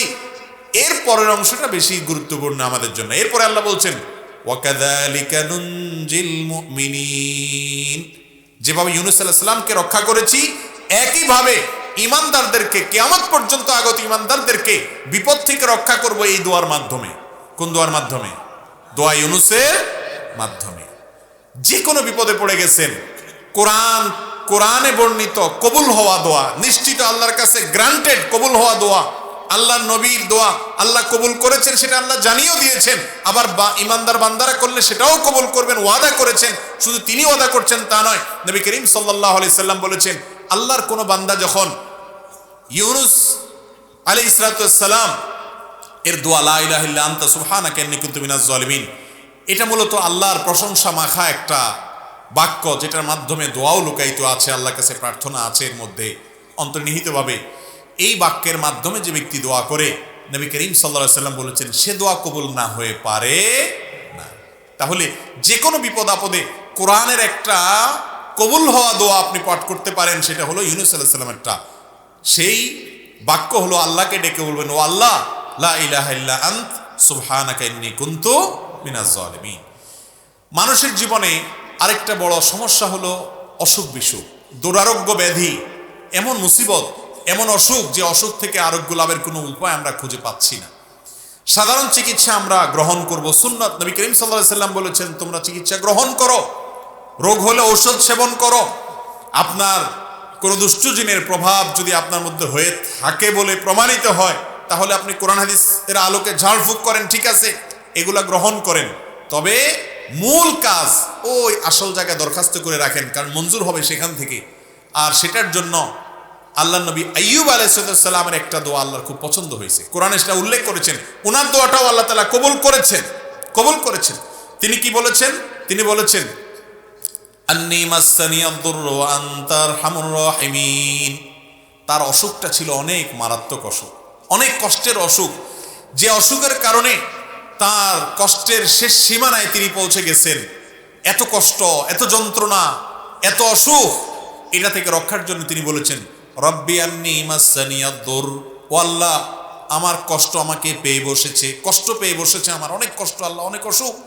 ও আনতা আরহামুর রাহিমিন, অথচ আপনি সকল দয়ালুদের মধ্যে শ্রেষ্ঠ দয়ালু, অর্থাৎ আমার প্রতি রহম করেন। এটা বলার পর আল্লাহ বলছেন ফাস্তাজাবনা লাহু ফাকাশাফনা বিহি মা বিহি মিন দুর। এই দোয়া করার পর আমি তার দোয়া কবুল করেছি এবং তার বিপদকে দূর করেছি। তাহলে অসুখ বিসুখ হলে আইয়ুব আলাইহিস সালামের দোয়াটা করবেন। সেটা কি? আন্নী মাসসানিয়াদ দুররু ওয়া আনতা আরহামুর রাহিমিন, তোমার রব্বি আন্নী মাসসানিয়াদ দুররু ওয়া আনতা আরহামুর রাহিমিন। হে আল্লাহ আমার অসুখে পেয়ে বসেছে, অনেক কষ্ট হচ্ছে, আপনি আরহামুর রাহিমিন, আপনি সবচেয়ে বড় দয়ালু। মুস্তাদরাকে হাকিমে একটা বর্ণনা পাওয়া যায়, সেই বর্ণনা সম্পর্কে মুহাদ্দিসরা অনেকে দাঈফ বলেছেন, কিন্তু বর্ণনার যে মূল মর্ম সেটা ঠিকই আছে, বিশুদ্ধ বিভিন্ন হাদিসের আলোকে বর্ণিত, এই আয়াতের আলোকে বর্ণিত। তা হলো বান্দা যখন আল্লাহর কাছে হে আরহামুর রাহিমিন এরকম বলে এরপরে চায়, মনের চাওয়াগুলো পেশ করে, গোছায় বলতে না পারলেও আল্লাহ কবুল করবেন। আপনি কিছু না বলতে পারেন, শুধু কাঁদেন আর মনে মনে আল্লাহকে বলেন আল্লাহ আলিমুম বিজাতি সুদূর, মনের খবর রাখেন, দোয়া কবুল হবে ইনশাআল্লাহ। নিজেরা দোয়া করতে হবে ভাই। আপনার ঘরবাড়ি উদ্বোধন করবেন, গাড়ি উদ্বোধন করবেন, যাই করবেন, সব কিছুতে ওই দোয়ার জন্য হুজুর ভাড়া করতে হবে, এই নির্দেশ কোরআন হাদিস কোথাও দেয় নেই। বরং আলেমদের কাছে দোয়া চাইবেন, ঠিক আছে, কিন্তু নিজের দোয়াটা নিজে আল্লাহর কাছে পেশ করবেন। চেষ্টা করবো না ইনশাআল্লাহ। আরেকটা দোয়া হলো নিঃসন্তান মানুষের দোয়া, সন্তান হচ্ছে না, আল্লাহর কাছে এই কষ্ট দূর করার জন্য আপনি দোয়া করলেন। তো কোরআনে একটা মকবুল মুস্তাজাব, আল্লাহর কাছে কবুল হওয়া গ্যারান্টেড দোয়ার নজির আমরা পাই। আল্লাহ নবী জাকারিয়া আলাইহিস সালাম তিনি আল্লাহর কাছে দোয়া করেছেন, কি বলে? ওয়া জাকারিয়া ইয নাদা রাব্বাহ রব্বি লা তাযারনি ফারদা ওয়া আনতা খায়রুল ওয়ারিসিন। আর জাকারিয়া আলাইহিস সালাম তিনি আল্লাহকে ডেকে বলেছেন রব্বি, আমার রব, লা তাযারনি ফারদা, আমাকে একা রেখেন না, ছেলে নাই মেয়ে নাই নিঃসন্তান এরকম একা রাখিয়েন না, ওয়া আনতা খায়রুল ওয়ারিসিন। আল্লাহর কাছে এরকম দোয়া করেছেন। আল্লাহ বলেছেন ফাস্তাজাবনা লাহ, এই দোয়া করার পর আমি তার দোয়া কবুল করেছি। ওয়া ওয়াহাবনা লাহু ইয়াহইয়া, এরপরে এই দোয়ার মাধ্যমে আমি তাকে ইয়াহইয়া নামক সন্তান দিয়েছি। তাহলে জীবনে যে কোনো কমন বিপদে, শত্রুতা, বিপদ, মুসিবত, দেয়ালে পিঠ থেকে গেছে, ইউনূস আলাইহিস সালামের দোয়া পড়বেন, লা ইলাহা ইল্লা আনতা সুবহানাকা ইন্নী কুনতু মিনাজ জালিমিন। আল্লাহকে ডেকে এগুলো বলবেন। আর অসুখ বিসুখ হচ্ছে, দুরারোগ্য ব্যাধি অথবা যে কোনো রোগ হয়েছে, ছোট হোক বড় হোক, আইয়ুব আলাইহিস সালামের দোয়া করবেন, আন্নী মাসসানিয়াদ দুররু ওয়া আনতা আরহামুর রাহিমিন। আর যে কোনো মানুষ নিঃসন্তান অথবা সন্তান হচ্ছে, মনে মতো হচ্ছে না, ছেলে হচ্ছে, মেয়ে হচ্ছে না, আল্লাহর কাছে দোয়া করবেন জাকারিয়া আলাইহিস সালামের দোয়া। সেটা কি? রব্বি লা তাযারনি ফারদা ওয়া আনতা খায়রুল ওয়ারিসিন। এই তিন দোয়ার পরে আল্লাহ বলেছেন আমার নবীরা অমুক অমুক, এভাবে আমার আল্লাহ বলেছেন তার বান্দাদের এই দোয়ার পরে ফাস্তাজাবনা লাহ, আল্লাহ তাআলা তাদের দোয়া কবুল করেছেন। অতএব কোরআনে কবুল হওয়া ফরম্যাট এই তিনটা দোয়া যদি আমরা করি, জীবনের সকল সমস্যায় কোরআন বর্ণিত দোয়া আমরা আল্লাহর কাছে করার সুযোগ পেলাম। চেষ্টা করবো না ইনশাআল্লাহ? আল্লাহ তাআলা আমাদের সবাইকে কোরআন এবং হাদিসের আলোকে বিশুদ্ধ পদ্ধতিতে আল্লাহর কাছে দোয়া করার তৌফিক দান করুন। আমাদের সন্তান না হলে আমরা মাজারে যাব না, আল্লাহর কাছে দোয়া করব। মাজারওয়ালা নিজে কার কাছে মুখাপেক্ষী? আল্লাহর কাছে মুখাপেক্ষী। তাইলে আমরা কি মাজারওয়ালার কাছে যাব, নাকি মাজারওয়ালা মাজারে যিনি শায়িত আছেন তিনি যার কাছে চান আমরাও তার কাছে চাইব? আল্লাহ বলেছেন উদউনি, তোমরা আমার কাছে দোয়া করো, আস্তাজিব লাকুম, আমি তোমাদের দোয়া কবুল করবো। আল্লাহ ওয়াদা করেছেন, গ্যারান্টি। আর আমরা যাচ্ছি ওই মাজারে দোয়া চাইতে। আল্লাহ কি কোরআনে কোথাও বলছেন তোমরা মাজারে যাও, আমার প্রিয় বান্দারা শুয়ে থাকলে তাদের কাছে দোয়া করো, তাহলে আমি কবুল করবো? আল্লাহ বলছেন কোথাও? আল্লাহ বলেছেন উদউনি, আমার কাছে দোয়া করো। আমরা যাচ্ছি মাজারে, এর মাধ্যমে দোয়া তো কবুল হচ্ছেই না, বরং ইমানটা খুঁয়ে নষ্ট করে শিরক করে আমরা শেষ হয়ে যাচ্ছি। ঠিক না ভাই? ঠিক। সন্তান হচ্ছে না, কার কাছে দোয়া করতে হবে?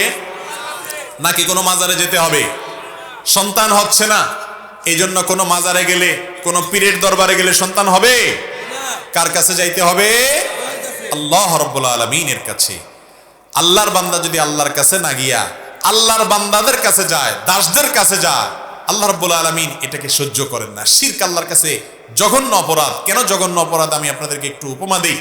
এখানে যদি ধরেন প্রধানমন্ত্রী আসেন, প্রধানমন্ত্রীর চেয়ারে আপনি যদি একজন চৌকিদারে বসান, ওনার জন্য যে মালা বানাইছেন একই মালা যদি চৌকিদার সাহেবের গলায় দেন, তাহলে প্রধানমন্ত্রীর মেজাজ কি পরিমাণ গরম হবে বলেন? উনি অপমান বোধ করবেন কি করবেন না? অথচ প্রধানমন্ত্রীও মানুষ, ওই চৌকিদার সাহেবও কি মানুষ। একজন প্রধানমন্ত্রী আর একজন চৌকিদার এতটুকু পার্থক্য, কিন্তু দুজনই মানুষ। সেখানে আহকামুল হাকিমিন আল্লাহ রাব্বুল আলামিনের সামনে যেটা পেশ করার কথা, দোয়া করার কথা, সেটা যদি আল্লাহর একজন সাধারণ গোলামের কাছে করেন, তাতে আল্লাহ রাব্বুল আলামিনের আরশ কাঁপবে কি কাঁপবে না? আর এই জন্য আল্লাহ বলেছেন ইন্নাল্লাহা লা ইয়াগফিরু আন ইউশরাকা বিহি, আল্লাহর সঙ্গে শিরক করলে আল্লাহ সেটা অপরাধ ক্ষমা করেন না, ওয়া ইয়াগফিরু মা দুনা যালিকা, অন্যগুলা মাফ করেন। এই জন্য আর যা করেন আর না করেন, কোনো মাজারে গিয়ে দোয়া করে শিরিক করবেন না, কোনো মাজারে সিজদা করে দোয়া করে সিজদা করে শিরিক করবেন না।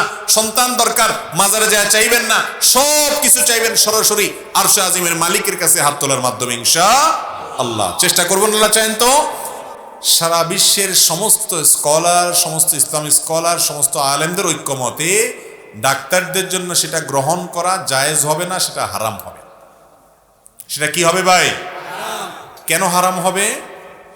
তার কারণ হলো, অনেক কারণ আছে। তার প্রথম কারণ হলো নবী করিম সাল্লাল্লাহু আলাইহি সাল্লাম বলেছেন ফাবিমা তাখুযু মালা আখি, আপনি কারোর কাছ থেকে কোনো পয়সা গ্রহণ করলে, কোনো সম্পদ গ্রহণ করলে কিসের বিনিময়ে গ্রহণ করছেন, এই প্রশ্নের উত্তর আপনাকে বের করতে হবে। আপনি শুধু বললেন অমুক হাসপাতালে যাও, এরপর ও হাসপাতাল থেকে টাকা নিলেন, আপনি এখানে কি পরিশ্রম করলেন? কোনো কিছুই তো করলেন না। কিছু একটা তো করবেন। আপনি যে রেকমেন্ড করছেন অমুক জায়গায় যান, এটা তো আপনার দায়িত্ব পালন করেছেন, কারণ আপনাকে ওই রুগী ফিস দিয়েছে, 500, 700, 300, 1000 ফিস দিয়েছে। ওই ফিসের বিনিময়ে আপনি তাকে পরামর্শ দিতে বাধ্য। আপনার পরামর্শের বিনিময়ে সে ফিস দিয়েছে আপনাকে, তাহলে ফিস নিয়ে আপনি পরামর্শ দিয়েছেন, এই পরামর্শটা তো আপনার এমনি দেয়া লাগতো। এরপরে উপরি হিসাবে আপনি যদি সুবিধা নেন অন্য পক্ষ থেকে, এটা এক প্রকারের ঘুষ, এটা এক প্রকারের রিশওয়াত, এটা জায়েজ হওয়ার কোনো কারণ থাকতে পারে না। ঠিক একইভাবে ডাক্তার সাহেবরা বিভিন্ন ঔষধ কোম্পানি থেকে গিফট পান, ঔষধ গিফট পান, অন্যান্য জিনিসপত্র গিফট পান। আমাদের চিকিৎসক ভাইয়েরা, চিকিৎসক বোনেরা, ডাক্তার ভাইয়েরা, বোনেরা, আপনাদের জন্য এটা মানা কঠিন, কিন্তু অনন্ত অসীমকালের জাহান্নাম, সেটাতে আযাবে পতিত হওয়াটা এর চাইতে অনেক বেশি কঠিন, অনেক বেশি কষ্টকর। দুনিয়ার এই সামান্য লোভ, সামান্য এই ঘুষ, সামান্য এই হারামকে না করা, এটা যতটা কষ্টের, কিয়ামতের দিন আযাবের মুখোমুখি হওয়া তার চেয়ে বেশি কষ্টের। আর দুনিয়াতে নগদ আযাব কি?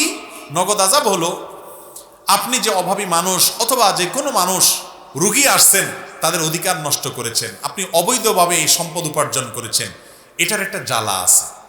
এই জ্বালাটা সম্পদ পাওয়ার পরেও আপনি অশান্তির মাধ্যমে, বিপদের মাধ্যমে, মুসিবতের মাধ্যমে, বদদুয়ার মাধ্যমে আপনি ফিল করবেন হাড়ে হাড়ে। এটা জায়েজ হওয়ার কোনো কারণ নেই। আপনি প্রেসক্রিপশনের জন্য যে টাকা নিয়েছেন, সেই টাকা নিয়ে আপনি প্রেসক্রিপশনে যা লিখেছেন সেটা আপনার দায়িত্ব পালন করেছেন। এরপরে ভালো জায়গায় তাকে দেখাই দিয়ে আপনার কর্তব্য, কোন ওষুধটা ভালো হবে, কোন জায়গায় গেলে ভালো হবে, সেটা আপনি রেকমেন্ড করবেন। আর যদি আপনি রেকমেন্ড না করেন, আপনার ব্যাপার, যে কোথায় করবেন, এই টেস্ট করলেই হবে, সেটা আপনার দায়িত্ব। কিন্তু ওই জায়গা থেকে আপনি যে কমিশন খাবেন, সেটা তো মূলত ওই রুগীর কাছ থেকেই নিবে। তাহলে ঘুরে ফিরে রুগীর উপরে জবাই করছেন, তার কাছ থেকে ফিস নিচ্ছেন, আবার অন্যভাবে তার কাছ থেকে কমিশন নিচ্ছেন। এটা কখনো জায়েজ না। ওষুধ কোম্পানি যে গিফট দেয় সেগুলোও জায়েজ হওয়ার কোনো কারণ নাই। কেন জায়েজ হওয়ার কারণ নাই এ নিয়ে বিস্তারিত আমাদের একটা ভিডিওতে আলোচনা আছে, এখন আর ওদিকে যাচ্ছি না। আল্লাহ তাআলা আমাদের ডাক্তার ভাইদেরকে হারাম খাওয়া থেকে বেঁচে থাকার তৌফিক দান করুন। বেগানা নারী কি পরপুরুষকে সালাম দিতে পারবে? বেগানা নারী তিনি পরপুরুষকে সালাম দিতে পারবে কিনা, যদি কোনো প্রয়োজনীয় কথা বলতে হয়, প্রয়োজনীয় কোনো কথা বলার আগে, তাহলে কথা বলার আগে সালাম দেওয়ার নির্দেশ আছে, সেই হিসাবে সালাম দিতে পারেন। কিন্তু সালাম দিতে গিয়ে বা কথা বলতে গিয়ে কণ্ঠের মধ্যে কোনো প্রকার কোমলতা সৃষ্টি করা যাবে? সাধারণত আমরা নতুন কোনো মানুষের সাথে, অপরিচিত মানুষের সাথে কথা বলার সময় একটু বেশি ভদ্র হয়ে একটু সুন্দর মিষ্টি ভাষায় কথা বলার চেষ্টা করি, এটা ভালো গুণ। কিন্তু একজন নারী তিনি যখন পুরুষের সাথে কথা বলবেন, পরপুরুষের সাথে, গায়রে মাহরাম পুরুষের সাথে, আল্লাহ রাব্বুল আলামিন কোরআনে কারিমে নির্দেশ করেছেন তোমরা সেই কথা বলার সময় কণ্ঠের মধ্যে কোমলতা বা কোনো আর্টিফিশিয়াল ভাবে একটু ভালোভাবে মিষ্টি সুরে কথা বলার চেষ্টা করবে। যদি করো তাহলে যার সাথে কথা বলেছ তা, যাদের অন্তরে রোগ আছে তারা তোমাকে নিয়ে বাজে চিন্তা করবে, বাজে জল্পনা করবে, মনে মনে জেনায় লিপ্ত হতে পারে। তো সেই আত্মসম্মান বোধের জায়গা থেকে মেয়েরা কণ্ঠকে কোমল করবে না। এই জন্য সালাম দেখ আর প্রয়োজনীয় কথা বলো, এটা স্বাভাবিকভাবে বলবে। আল্লাহ বলেছেন ওয়াকুলনা কাওলাম মারুফা, মেয়েরা স্বাভাবিক কথা বলতে পারবে কিন্তু কণ্ঠের মধ্যে কোমলতা সৃষ্টি করে কথা বলবে না। আজকাল তো উল্টা হয়ে গেছে, মেয়েরা স্বামীর সাথে কথা বলে কর্কশ হয়ে, আর পরপুরুষের সাথে ফোনে কথা বলতে খুব মিষ্টি সুরে একদম ইস্তারি করে করে খুব ভদ্রতা দেখায় বলে। ঠিক যে পুরুষরা বলতেছেন, যারা ঠিক বলতেছেন তারাও এ রোগের রোগী, সেটাও ঠিক, সবই ঠিক। মাহফিল এমন এক জায়গা যেখানে সবই ঠিক। তো যাই হোক, আমরা পুরুষরাও দেখা যায় নিজের বাসার স্ত্রীর সাথে মধুর সুরে কথা বলা দরকার, সেখানে মধু নাই, সেখানে কর্কশ কর্কশ সারাদিন। হ্যাঁ, আর যার সাথে আমার মধুর সুরে কথা বলা নিষেধ, পরনারী। দোকানে মহিলা কাস্টমার আসলে খুব ইস্তারি করে করে একেবারে খুব রসিয়ে রসিয়ে, আপা বসেন, কি লাগবে, চেয়ার দাও, মিষ্টি মিষ্টি। আর বউ ফোন দিলে কি বলবা, তাড়াতাড়ি বলো, সারাক্ষণ ডিস্টার্ব করো তুমি। এই রোগটা পুরুষদের মধ্যে আছে না নাই? এটা করা যাবে না। মেয়েরা পুরুষের সাথে কথা বললে সেই কথাটা হবে প্রয়োজনীয় কথা, খাজুরিয়া আলাপ না। আর দ্বিতীয়ত হলো প্রয়োজনীয় কথাটা হবে একান্ত স্বাভাবিক সুরে। সে স্বাভাবিক সুরে কথা বলার আগে সালামও দিতে পারে। এমনি শুধু দেখা হইলে সালাম দিবি কিনা কোনো পরনারী পরপুরুষকে, এই ব্যাপারে সৌদি আরবের সাবেক গ্র্যান্ড মুফতি শেখ আব্দুল আজিজ বিন আব্দুল্লাহ বিন বাজ রাহিমাহুল্লাহ তিনি বলেছেন সালাম দিতে পারবে। অনেক ওলামায়ে কেরাম নিষেধ করেন যে এখন ফিতনার সময় সালাম দিতে গেলে এরপরে সালামের পরে কালাম হবে, কালাম থেকে আরো কত কিছু হতে পারে, সেজন্য শুধু সাক্ষাৎ হলে সালাম অ্যাভয়েড করবে গায়রে মাহরামকে, এটা অনেক ওলামায়ে কেরাম রেকমেন্ড করেছেন। কথা কি বুঝাইতে পারছি? তো পর্দার বিষয়টা শরীয়ত আমাদেরকে খুব গুরুত্বের সাথে বলেছে। বিশেষ করে ফেসবুকে যারা আছেন, ছেলে হোক আর মেয়ে হোক, পুরুষ হোক আর মহিলা হোক, ফ্রেন্ড লিস্টে যদি আপনি ছেলে হন তাহলে কোনো মেয়েকে অযথা সালাম দিতে যাবেন না। আবার কোনো মেয়ে আছেন সে ছেলে বন্ধুকে অযথা সালাম দিতে, কারণ ফেসবুকের বন্ধু হলো 2 নম্বর বন্ধু। এটা হলো কাগজে বাঘের মতো, কাগজে ফুলের মতো। নিজের বাপমার খোঁজ খবর নাই, ফুফু চাচা, চাচাতো ভাই বোনের খোঁজ খবর নাই, আত্মীয় স্বজন যাদের সাথে সম্পর্ক রক্ষা করা ফরজ সেখানে খোঁজ খবর নেই, জীবনে কথা বলার টাইম নেই আপনার। আর সেখানে আপনার 5000 বন্ধু, 5000 বন্ধু, সব ফেক বন্ধু। 5000 লোকের হক আদায় করা সোজা কাজ নাকি? তো এগুলা করতে যাবেন না। বিশেষ করে মেয়েদের সাথে ফেসবুকে বন্ধুতা করে আজাইরা আলাপ, কেমন আছেন, কি খাইছেন, বাড়ি কোথায়, কি স্ট্যাটাস, কি আছে কি না আছে, এগুলা শয়তানের ফাঁদ ভাইরা আমার, এগুলা শয়তানের ফাঁদ। মনে রাখবেন, এরপরে আপনি কোথায় চলে যাবেন, কত নিচে নামবেন, কত গুনাহে লিপ্ত হবেন নিজেও জানেন না। দুনিয়াও ধ্বংস হবে, আখিরাতও ধ্বংস হবে। বেঁচে থাকার চেষ্টা করবো না ইনশাআল্লাহ। এরপরে প্রশ্ন, বিভিন্ন শিক্ষা প্রতিষ্ঠানের ছাত্র ছাত্রীর অনুপস্থিত থাকলে জরিমানা নেওয়া হয়, এই টাকা কোন খাতে ব্যয় করবে এবং এই অর্থ দিয়ে শিক্ষকের বেতন দেওয়া যাবে কিনা? ভাইরা আমার, খুব গুরুত্বপূর্ণ মাসআলা। আর্থিক জরিমানা নেওয়া যাবে কিনা, আর্থিক দণ্ড নেওয়া যাবে কিনা, এই বিষয়ে ওলামায়ে কেরাম প্রায় যতগুলো ফতোয়া আমি দেখেছি, সমস্ত ওলামায়ে কেরামের ফতোয়া প্রায় একই, কাছাকাছি। সেটা হলো, যদি কেউ কারোর কোনো ক্ষতি করে, আপনি আমার ক্ষতি করেছেন, বিচারিক আদালত যদি বিবেচনা করে দেখে যে আমার এই ক্ষতিটা এই পরিমাণ টাকার ক্ষতি হয়েছে, তাহলে জরিমানা তিনি ধার্য করতে পারেন। আপনি আমাকে ঘুষি দিয়েছেন, মেরেছেন, ধাক্কা মেরেছেন, অথবা প্রহার করেছেন, রক্ত ক্ষয় হয়েছে, অথবা যে কোনো ক্ষতি হয়েছে, বা আমার সম্পদের হানি হয়েছে, কি পরিমাণ ক্ষতি হয়েছে বিচারিক আদালত ইনসাফের সাথে বিবেচনা করে জরিমানা ঠিক করবেন যে তুমি তার এত পরিমাণ টাকার ক্ষতি করেছো, অতএব সেটা পরিশোধ করবা। এটা ঠিক আছে, এই ক্ষতিপূরণ জায়েজ আছে। এছাড়া স্কুলে আসে নাই সেজন্য 10 টাকা জরিমানা, বা বেতন 10 দিন পরে দিছে সেজন্য 100 টাকা জরিমানা, এই রকম জরিমানা এটা জায়েজ নাই, এই জরিমানা নেওয়া জায়েজ নাই। এখন কথা হলো, স্কুলে যদি টাইম অনুযায়ী বেতন না দিলে জরিমানা আরোপ না করা হয়, তাহলে এমনিই তো বেতন দেয় না, তাহলে তো আরো কেউ দিবে না। তাহলে উপায় কি? উপায় অনেক আছে, তার মধ্যে একটা উপায় বলি, সেটা হলো যারা স্কুল পরিচালনা করেন, নির্দিষ্ট টাইমে বেতন না দিলে, মাসের এত তারিখের মধ্যে বেতন না দিলে তার ভর্তি বাতিল, কথার কথা এরকম একটা আইন করবেন, ভর্তি বাতিল। এরপরে পুনরায় ভর্তি করতে হলে 100 টাকা ফি দিতে হবে, যে 100 টাকা জরিমানা নিতেন ওইটাকে ভর্তির ফি হিসাবে নেন, তাহলে সেটা আপনার জন্য হালাল হবে। কথা কি বোঝাতে পারছি?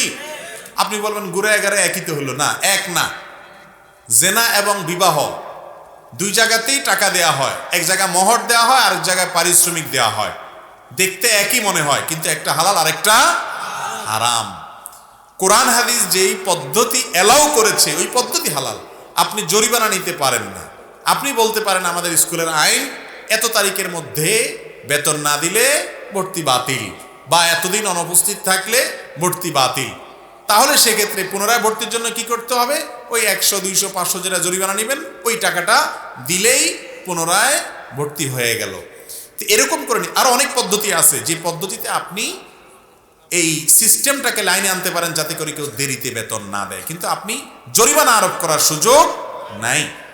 এখানে কোনো কোনো ক্ষেত্রে জরিমানার মধ্যে সুদ হওয়ার সম্ভাবনা থাকে, আবার কোনো কোনো ক্ষেত্রে ওই যে হাদিসে আসছে ফাবিমা তাখুযু মালা আখিক, নবী সাল্লাল্লাহু আলাইহি ওয়াসাল্লাম বলেছেন তুমি তোমার ভাই থেকে, একজন মুসলমান থেকে কিসের বিনিময়ে টাকাটা নিচ্ছ, এর উত্তর তোমাকে খুঁজে বের করতে হবে। টাকার জন্য সম্পদ পেতে হলে তোমাকে কিছু দিতে হবে, তুমি কি দিয়েছো? ভুলের কারণে শাস্তি হতে পারে, সে শাস্তি আর্থিক এরকম দণ্ডের মাধ্যমে এই জাতীয় কাজে জায়েজ নাই। স্ত্রী রাগ হয়ে স্বামীকে তালাক দিয়েছে, কিন্তু স্বামী তালাক বা ডিভোর্স গ্রহণ করে নাই, কিছুদিন পর দুই পরিবার মিল হয়ে আবার সংসার করছে, এই বিষয়ে হুজুরের মতামত কি? প্রথম কথা হলো আর তালাক বির রিজাল, তালাক দিবে পুরুষরা, মহিলারা না। এখন আজকাল মহিলারাও তালাক দেয়।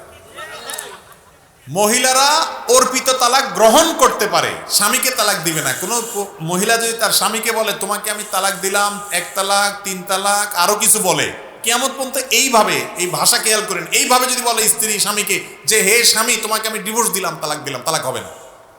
স্ত্রী যদি বলে আমি তালাক গ্রহণ করলাম নিজের প্রতি, অর্পিত তালাকের পাওয়ার বলে, কাবিননামা 18 নম্বর কলামে লেখা আছে, বরণ পোষণ না দিলে, বনিবর না হলে, জুলুম করলে, অবিচার করলে, হান এটা করলে, তখন স্ত্রী নিজের প্রতি, নিজের নফসের প্রতি তালাক গ্রহণ করতে পারবে, তালাক দিবে না। এখানে মায়ের প্যাচ আছে। এই জন্য তালাকের মাসআলা কোনো আলেমের কাছ থেকে, এইরকম কোনো প্রশ্নোত্তর থেকে শুনে আপনি সিদ্ধান্ত নেবেন না। ইন্ডিভিজুয়াল তালাকের মাসআলা কোনো আলেমের সাথে সাক্ষাৎ করে, কোনো দারুল ইফতাতে, ফতোয়া বিভাগে, মাদ্রাসা, বড় কোনো আলেমের কাছে গিয়ে খুলে বলে তারপরে জানবেন, কারণ এখানে অনেক ফাঁকফোকর থাকে, অনেক কোয়েরি থাকে, যেগুলো আলেম সাহেব আপনার কাছে করবেন। আমি শুধু মূলনীতি বললাম, এই মূলনীতির আলোকে আপনি আবার তালাকের ফতোয়া দিতে যাবেন না বা ফিট করতে যাবেন না। বাকি কথা হলো, তালাক যদি একজন দেয়, ধরুন স্বামী স্ত্রীকে তালাক দিলে, বা স্ত্রী অর্পিত তালাকের যে পাওয়ার আছে সেটা ব্যবহার করলো সঠিক নিয়মে, যদি করে সেটা অপরপক্ষ জানা ছাড়াও তালাক হয়ে যাবে। অনেকে বলে স্বামী তালাক দিয়েছে স্ত্রীকে, স্ত্রী জানে না। স্ত্রী জানা জরুরি না, স্বামী যদি তালাক উচ্চারণ করে থাকে মুখে, তালাক হয়ে যাবে স্ত্রী না জানলেও।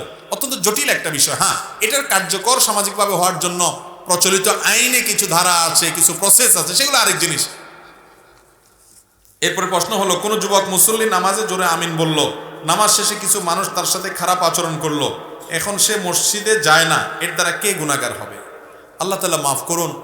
কোন যুবক মসজিদে যদি জোরে আমিন বলে, তাকে যদি কেউ সেজন্য ধমক দেয় এবং এর কারণে যুবক যদি মসজিদ থেকে দূরে সরে যায়, যিনি ধমক দিয়েছেন কাল কিয়ামতে তাকে জবাবদিহি করতে হবে এর জন্য।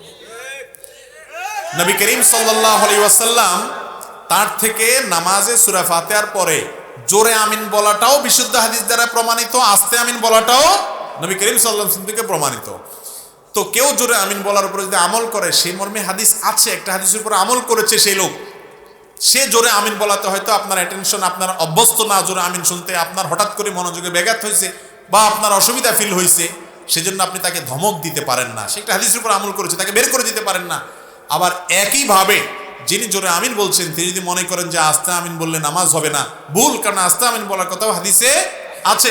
আর যেখানে জোরে আমিন বললে আশপাশে মানুষ তারা অভ্যস্ত না, তারা এটাকে ভালোভাবে নেয় না, সেখানে আপনি আস্তে আমিন বলেন। সেখানে জোরে আমিন বলার কারণে সমাজে বিশৃঙ্খলা হবে, আপনি নিজে মনে কষ্টের মধ্যে পড়বেন। নিজেকে মনে কষ্টর মধ্যে এভাবে ফেলার কোনো বিশেষ গুরুত্ব, বিশেষ প্রয়োজন নাই, অন্তত এরকম যেখানে এটার কারণে ঝামেলা তৈরি হবে সেই জায়গায়। কথা কি বুঝাতে পারছি? কিন্তু আমাদের সমাজে বড় দুঃখের কথা, যুবক ভাইয়েরা কেউ মসজিদে আসছেন, নামাজ পড়ছেন, তিনি হয়তো রফে দেন করেন, আমিন জোরে বলেন, এটার সপক্ষে দলিল আদিল্লাহ সপক্ষে বিপক্ষে আছে, অনেক বিতর্কের বিষয়, সেটা তো আরেক আলোচনা।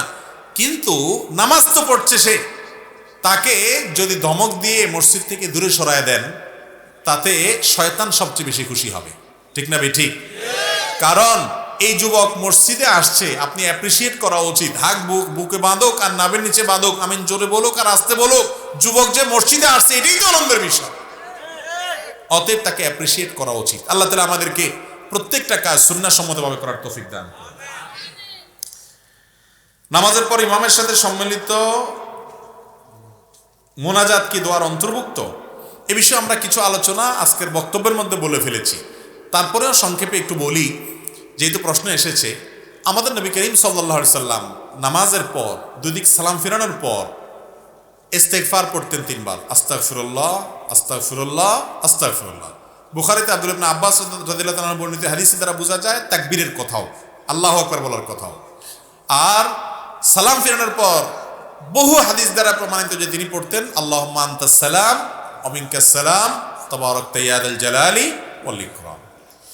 এর ছাড়াও আয়াতুল কুরসি, সূরা ইখলাস একবার, সূরা ফালাক একবার, সূরা নাস একবার, লা ইলাহা ইল্লাল্লাহু ওয়াহদাহু লা শারীকা লাহু লাহুল মুলকু ওয়া লাহুল হামদু আলা কুল্লি শাইইন কাদির এটা একবার, আল্লাহুম্মা আইন্নি আলা যিকরিকা ওয়া শুকরিকা ওয়া হুসনি ইবাদাতিকা এটা একবার।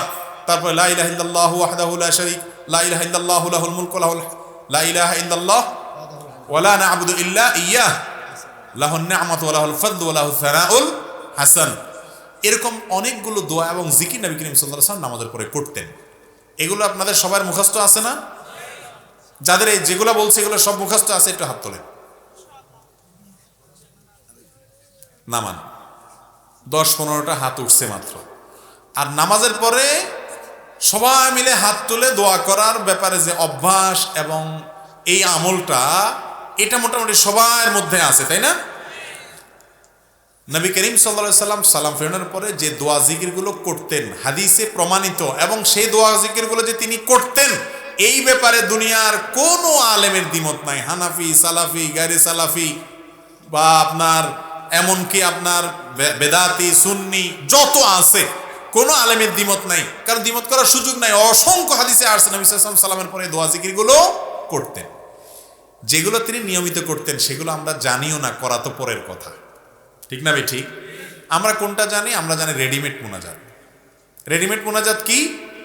হুজুরের সাথে হাত তুললাম, আবার হুজুরের সাথে হাত নামাইলাম। ভাইরা আমার, নবী করিম সাল্লাল্লাহু আলাইহি সাল্লাম বৃষ্টি প্রার্থনার সময় বিশেষ সময় সম্মিলিত দোয়া করেছে। কোন কোন হাদিস থেকে বোঝা যায় কিছু মানুষ একত্রিত হলে তাদের একজন দোয়া করলে সবাই বাকিরা আমিন আমিন বলে দোয়া কবুল হয়, এরকমও হাদিস আছে। কিন্তু 5 ওয়াক্ত নামাজের পরে নবী করিম সাল্লাল্লাহু আলাইহি সাল্লাম সাহাবীদের সাথে হাত তুলে তাদেরকে সাথে নিয়ে তিনি দোয়া করছেন, অন্যরা আমিন আমিন বলছে, আমরা যেভাবে করি আর কি, এইভাবে দোয়া করছেন বা এইভাবে দোয়া করতেন, এরকম কোন হাদিস আমার জানা মতো নাই। ওলামা কেরাম কেউ জানা থাকলে বলেন। হাদিস জোড়াতালি দিবেন না, জোড়াতালি দিলে বহুত কিছু করা যাবে। জোড়াতালি দিতে হবে কেন ভাই? যারা হাদিস সম্পর্কে ন্যূনতম ধারণা আছে, ন্যূনতম ধারণা, তারা জানেন নবী করিম সাল্লাল্লাহু আলাইহি সাল্লামের জীবনের সামান্য একটা ছোট্ট একটা কাজ করলেও সেটা হাদিসে এসে গেছে। আসছে না আসে নাই? এক যুদ্ধে ফজরের পরে তিনি বিড়বিড় করে মুখে নিজে নিজে ঠোঁট নেড়ে একটা দোয়া পড়তেছিলেন, কিছু একটা বলতেছিলেন। সাহাবীরা সাথে সাথে ধরে পড়ছেন, ইয়া রাসূলুল্লাহ আপনি কি বলছেন, আস্তে আস্তে আমাদেরকে একটু শিখিয়ে দেন। এ হলো সাহাবীরা। সেখানে হাজার হাজার সাহাবীদেরকে সাথে নিয়ে মসজিদে নববীতে তিনি 10 বছর ইমামতি করেছেন। কয় বছর? 10 বছরে কমের পক্ষে 18,000 ওয়াক্ত নামাজ পড়াইছে। কত ওয়াক্ত? তারপরে আবু বকর, ওমর, ওসমান, আলী রাদিয়াল্লাহু তাআলা আজমাইন এই 4 খলিফা মিলে আরো 30 বছর পড়াইছে। তাহলে 18 এই 10 আর 30-এ 40। তাহলে এই 40 বছরে 10 বছরে যদি 18,000 হয়, তাহলে এটারে প্রায় 4 দিয়ে গুণ দেন। 70,000-এর বেশি ওয়াক্ত নামাজ মসজিদে নববীতে হয়েছে 4 খলিফা এবং রাসূল আকরাম সাল্লাল্লাহু আলাইহি সাল্লাম। বুঝেন, 70,000 75,000 বা কম বেশ এই পরিমাণ সংখ্যকবার নামাজ হয়েছে, সেটা কি গোপনে হয়েছে না প্রকাশ্যে হয়েছে? মসজিদে নববীতে জামাত কি গোপনে গোপনে হয়েছে? উনি একা পড়ছেন, সবাই সামনে পড়েন নাই? যদি তারা সাহাবীদেরকে নিয়ে নামাজের পরে হাত তুলতেন, সবার সাথে হাত তুলতো, এভাবে আমাদের মতো রেডিমেড মুনাজাত যদি করতেন, 70, 75,000, 80,000 বারের কাছাকাছি সংখ্যক বার পর্যন্ত যদি এইরকম ঘটনা ঘটতো, একটা হাদিসে উল্লেখ থাকতো কি থাকতো না? একটা কেন, হাজার হাজার হাদিসে থাকতো। ঠিক না ঠিক? যারা হাদিস সম্পর্কে ন্যূনতম ধারণা রাখেন তারা জানেন, একবার নবীজি সাল্লাল্লাহু আলাইহি সাল্লাম সামান্য কোনো কাজ করেছেন, থুতু ফেলেছেন, সেটার বিবরণ পর্যন্ত হাদিসে আসছে না আসেনি? ব্যক্তিগত কাজ, স্ত্রী সহবাস, টয়লেটের ভিতরে কিভাবে পরিচ্ছন্ন হবেন, সেই বিষয়গুলো পর্যন্ত হাদিসে আসে না আসে নাই? তাহলে নামাজের মতো এরকম ইবাদত সবার সামনে ইমামতি করে পড়েছেন, যদি তিনি সাহাবীদেরকে নিয়ে এইভাবে ট্র্যাডিশনাল দোয়া করতেন, সেটা হাদিসে অবশ্যই একটা নয় অসংখ্য হাদিস আসতো যে কানান নবী সাল্লাল্লাহু আলাইহি সাল্লাম ইয়ারফাউ ইলাইহি বিদুআ বাদা সালাত ওয়া নাহনু নারফাউ আইদিনা, এই জাতীয় এই টাইপের হাদিস আসতো। সাহাবীরা বলতেন নবীজি সালাম ফেরানোর পরে 2 হাত তুলে দোয়া করলেন, আমরা সবাই তার সাথে হাত তুলে দোয়া করলাম। একটা নয়, হাজার হাজার হাদিস আসতো, শত শত হাদিস আসতো। ঠিক না ঠিক? কিন্তু সেরকম হাদিস তো পাওয়া যায় না। হাদিস পাওয়া যায় কি, নামাজের পরে দোয়া কবুল হয় এবং দোয়ার আদব হাত তোলা, 2 হাদিসে জোড়াতালি দিলে, আবার একত্র হলে একজন দোয়া করলে বাকিরা আমিন বলে দোয়া কবুল হয়। 3 হাদিস দোয়া তালি দিলে তারপর যাদের সম্মানিত দোয়া সাবিত হবে। বা জোড়াতালি দিতে হবে কেন? নামাজের মতো এরকম প্রকাশ্য ইবাদত তো সবাই সম্মানিতভাবে করার কথা এবং সাহাবীদের সবাই থেকে এটা বর্ণিত হওয়ার কথা। ঠিক না ঠিক? সবচেয়ে বড় কথা হলো, নামাজের পরে নবী সাল্লাল্লাহু আলাইহি সাল্লাম যে দোয়াগুলো জিকিরগুলো করেছেন, সে ব্যাপারে কোনো দ্বিমত নাই, সেইগুলো নিয়ে আমাদের কোনো আলোচনাও নেই, শেখানোও নাই, জানানোও নাই। আমরা রেডিমেড মুনাজাতের মধ্যে আছি। তবে হ্যাঁ, ভালো করে শুনে রাখেন, নামাজের পরে দোয়া কবুল হয়। আপনি ফরজ নামাজের পরে বা যে কোনো নামাজের পরে আল্লাহর কাছে হাত তুলে আপনার মনে কিছু চাইবেন, দোয়া কবুলের একটা জায়গা এটা। এর জন্য ইমাম সাহেবের সাথে হাত তুলতে হবে, ইমাম সাহেবের সাথে নামাইতে হবে, এর কোনো নির্দেশ কোরআন হাদিসে কোথাও। আপনার দোয়া আপনি করেন, কোনোদিন করেন, কোনোদিন আর এমনি যে দোয়া জিকিরগুলো পড়তেছেন এগুলোর মধ্যে তো দোয়া আছে। এর পাশাপাশি আলাদা আল্লাহর কাছে দোয়া করেন, খুব ভালো কথা, নামাজের পর দোয়া কবুল হয়, করেন। আপনি সে দোয়ার জন্য সম্মিলিত রূপ দেওয়ার দরকার নাই এবং সেটা নিয়মিত করতেই হবে, নামাজের অংশ সেটা না। মুফতি ফয়জুল্লাহ রহিমাহুল্লাহ, মেখল মাদ্রাসার প্রতিষ্ঠাতা, হাটহাজারীর সাবেক গ্র্যান্ড মুফতি, এদেশের সবচেয়ে বড় আলেমদের মধ্যে থেকে একজন ছিলেন, অনেক আগে দুনিয়া থেকে চলে গেছেন। এই বিষয়টা নিয়ে তিনি সারা জীবন সংগ্রাম করেছেন, বোঝানোর চেষ্টা করেছেন। তার সন্তানরা আজ এটা বুঝতে চায় না, দুঃখ লাগে। আল্লাহ তাআলা আমাদেরকে সুন্নতকে বুঝার তৌফিক দান করুন। তবে ভাইয়েরা আমার, কোনো এলাকাতে ইমাম সাহেবের সাথে মুসল্লিরা মুনাজাত করতে অভ্যস্ত সম্মিলিতভাবে, সেখানে আপনি ইমাম সাহেবকে বা মুসল্লিদেরকে বিরক্ত করে অথবা এটা নিয়ে গন্ডগোল ফাসাদ করে, ঝামেলা তৈরি করে, ফিতনা তৈরি করে, সেখানে মারামারি বাধাই দিলেন, হুলস্থুল বাধাই দিলেন বা 2টা গ্রুপ করে ফেললেন, এটা কিন্তু কোনো অবস্থাতে জায়েজ। আপনি নামাজের পরে দোয়া দুরুদগুলো জানেন, সেগুলো পড়েন, কিন্তু এটা নিয়ে গ্যাঞ্জাম ফাসাদ করে, বিশেষ করে মসজিদ আলাদা করা, গ্রুপ আলাদা করে ফেলা, এই কাজগুলো ইসলামে কখনো জায়েজ নাই। আমরা সুন্নতের কথা মানুষকে বলবো, ভাই আপনি সম্মিলিত মুনাজাত করেন আর একত্র আলাদা মুনাজাত করেন বা না করেন সেটা পরের কথা। নামাজের পরে দোয়া জিকিরগুলো নবীজি সারা জীবন যেগুলো পড়তেন সেগুলো আপনি শিখেন। অন্তত 60 বছরের মুসলমান, 70 বছরের মুসল্লি, আপনি জানেন না নবী সাল্লাল্লাহু আলাইহি ওয়াসাল্লাম নামাজের পরে কি কি দোয়া জিকির পাঠ করতেন? দুঃখজনক না বিষয়টা? কেন এটা হয়েছে? ওই যে যেখানে সুন্নত নাই সেখানে বহু সুন্নত ছুটে যাবে। আল্লাহ তাআলা আমাদেরকে বুঝার তৌফিক দান করুন। এলাকার সকলে একত্রিত হয়ে খতমে ইউনুস পাঠ করা শরীয়ত সম্মত কিনা অথবা নির্দিষ্ট সংখ্যা পড়া। দেখুন, দুনিয়ার কোনো উদ্দেশ্য হাসিলের জন্য কোনো একটা দোয়া বিশেষ সংখ্যক বার পড়া, এটা ঝাড়ফুঁক, রুকিয়া, ধরেন অসুখ বিসুখের জন্য এতবার পড়লে উপকার হয়, তাজরিবা দ্বারা প্রমাণিত, এটা অনেক ক্ষেত্রে অ্যালাউড। কিন্তু বিশেষ সংখ্যকবার পড়লে মুর্দার সওয়াব হবে, বিশেষ লাভ হবে, উপকার হবে, এটা কোনো অবস্থাতে জায়েজ নাই। কারণ আখিরাতে কোনটা উপকার আসবে না আসবে এটা জানার একমাত্র উপায় হলো ওয়াহি। ওয়াহিতে যদি না হয়, কোরআনে যদি প্রমাণিত না, হাদিসে প্রমাণিত না হয়, তাহলে আমরা এটা বলার কেউ নাই।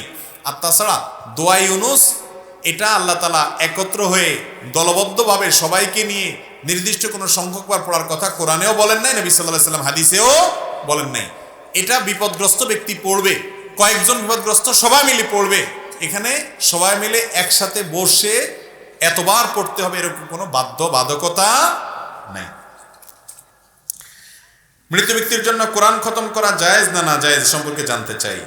ভাই, মৃত ব্যক্তির জন্য আপনি বিভিন্ন আমল করতে পারেন, সে ব্যক্তির জন্য দোয়া করবেন। সবচেয়ে বড় আমল হলো মুর্দার জন্য কি করতে হবে? আল্লাহ আপনি তাকে মাফ করে দেন, এভাবে দোয়া করবেন। এর পাশাপাশি মৃত ব্যক্তির জন্য আল্লাহর কাছে আপনি দান করবেন, আল্লাহ দানের সওয়াব তাকে দেন, তার পক্ষ থেকে উমরা করবেন, তার পক্ষ থেকে হজ করবেন, এগুলো সওয়াবের কাজ। কিন্তু মৃত ব্যক্তির জন্য আপনি লোক ভাড়া করে কোরআন পড়াতে পারেন না। কোরআন আপনি নিজে তেলাওয়াত করে এর সওয়াবটা তার উদ্দেশ্যে যদি দিতে চান হাদিয়া, সেটাও অনেক উলামা ইকরামের ফতোয়া আছে, জায়েজ আছে। অনেক উলামা ইকরাম নিষেধ করেন, মুখতালাফি। কিন্তু আপনি নিজে করেন, লোক ভাড়া করে যদি আপনি কোরআন শরীফ পড়ান, কোরআন মাজিদ পড়ান মুর্দার জন্য, এবং সেই লোকের আপনি টাকা দেন, 10 জন মিলে পড়ে কোরআন খতম করে, এইটার ব্যাপারে এই কয়দিন আগে দারুল উলুম দেওবন্দ থেকে ফতোয়া প্রকাশিত হয়েছে যে এটা হারাম, এটা জায়েজ হওয়ার কোনো কারণ না, এটা না জায়েজ, এটা না জায়েজ। কারণ হলো ভাই, আখিরাতের কোনো কাজ করে তার বিনিময়ে নেওয়া জায়েজ, মুর্দার জন্য দোয়া করাটা আখিরাতের দোয়া। আমি প্রায় সময় বলি, আপনার মরা বা মৃত মা বাবার জন্য কোনো হুজুর ভাড়া করে যদি দোয়া আপনার কোরআন শরীফ পড়ান, তাহলে সেক্ষেত্রে আমসালা দুইটাই যাবে আপনার। আমসালা বুঝেন?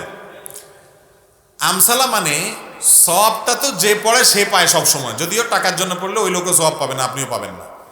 কারণ আল্লাহ বলেছেন লাইসা লিল ইনসানি ইল্লা মা সাআ, মানুষ যা নিজের জন্য করে সেটা সে বিনিময় পাবে, আরেকজনেরটা পাবে না। তাহলে সওয়াব পাইলে যে পড়ে সে পাবে। আপনি পয়সাও দিলেন, তাহলে আপনার পয়সাও গেল, সওয়াবও পেলেন না, আমও গেল, সালাও গেল। কিন্তু এটা আমাদের দেশে এমন প্রতিষ্ঠিত, বলার মতো না।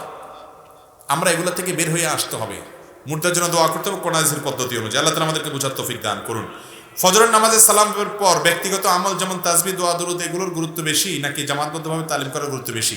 একটু আগে আমরা এটার উত্তর দিয়ে ফেলেছি।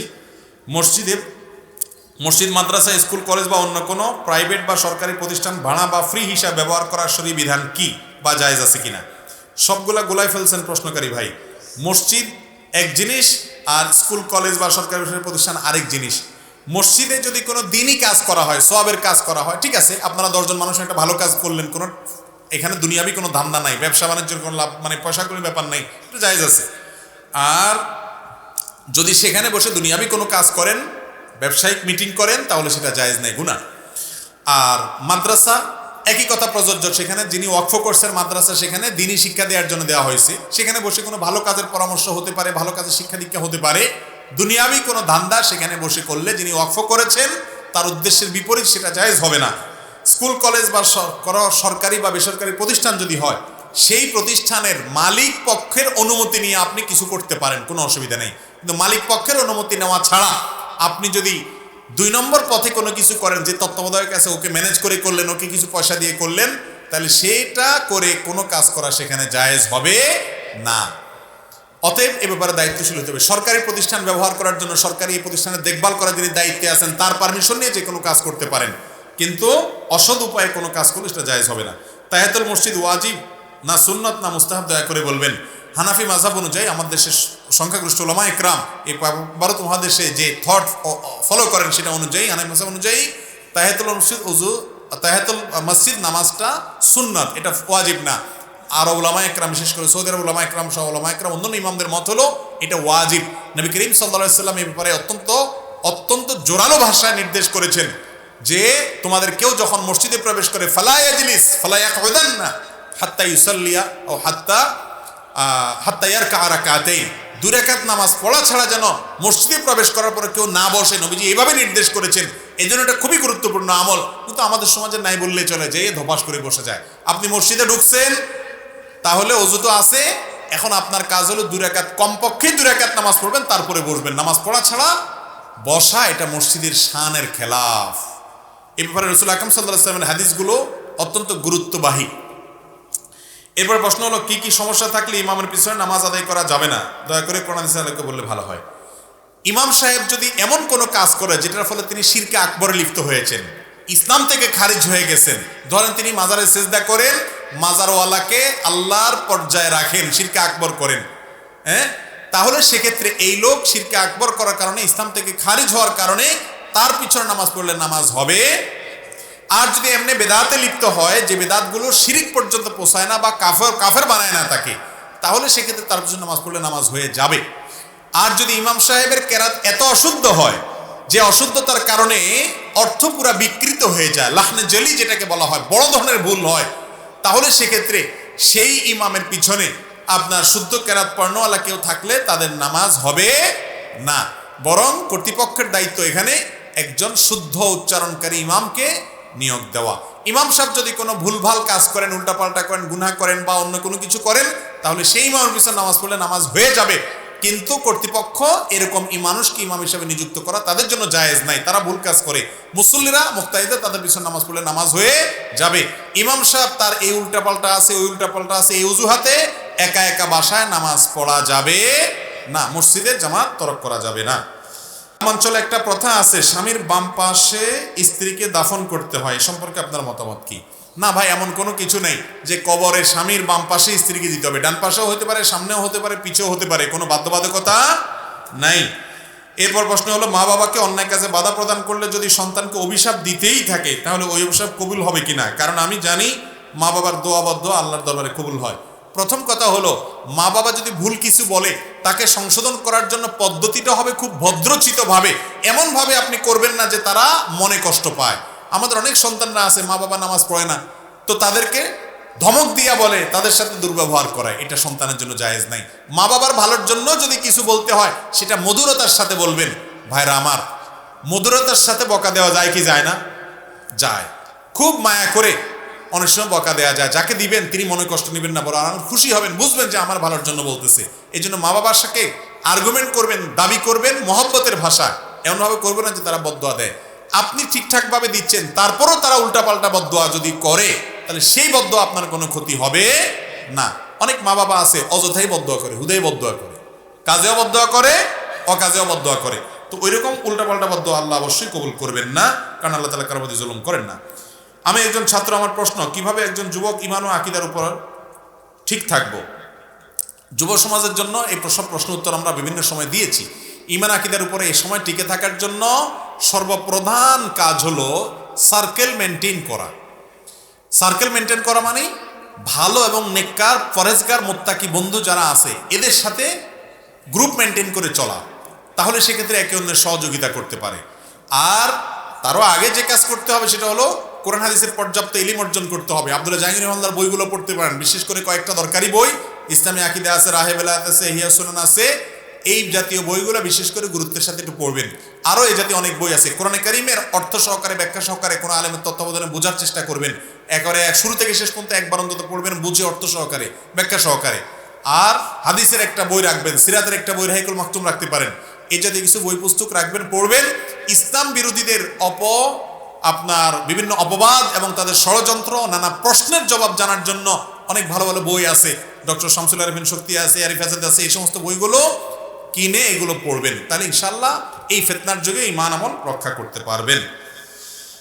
এরপরে প্রশ্ন হলো, আমি 21 বছরের যুবক, অতীতে বহু মানুষের অর্থ, সম্পদ, হক নষ্ট করেছি, এখন তাদের কাছে সরাসরি ক্ষমা চাইলে সম্মান ধূলিসাৎ হয়ে যাবে। আমার প্রশ্ন হলো, তাকে না জানিয়ে তার পরিবারের নিকট হকের অর্থ সমুদায় ফিরে দিলে সই হবে কিনা? হবে।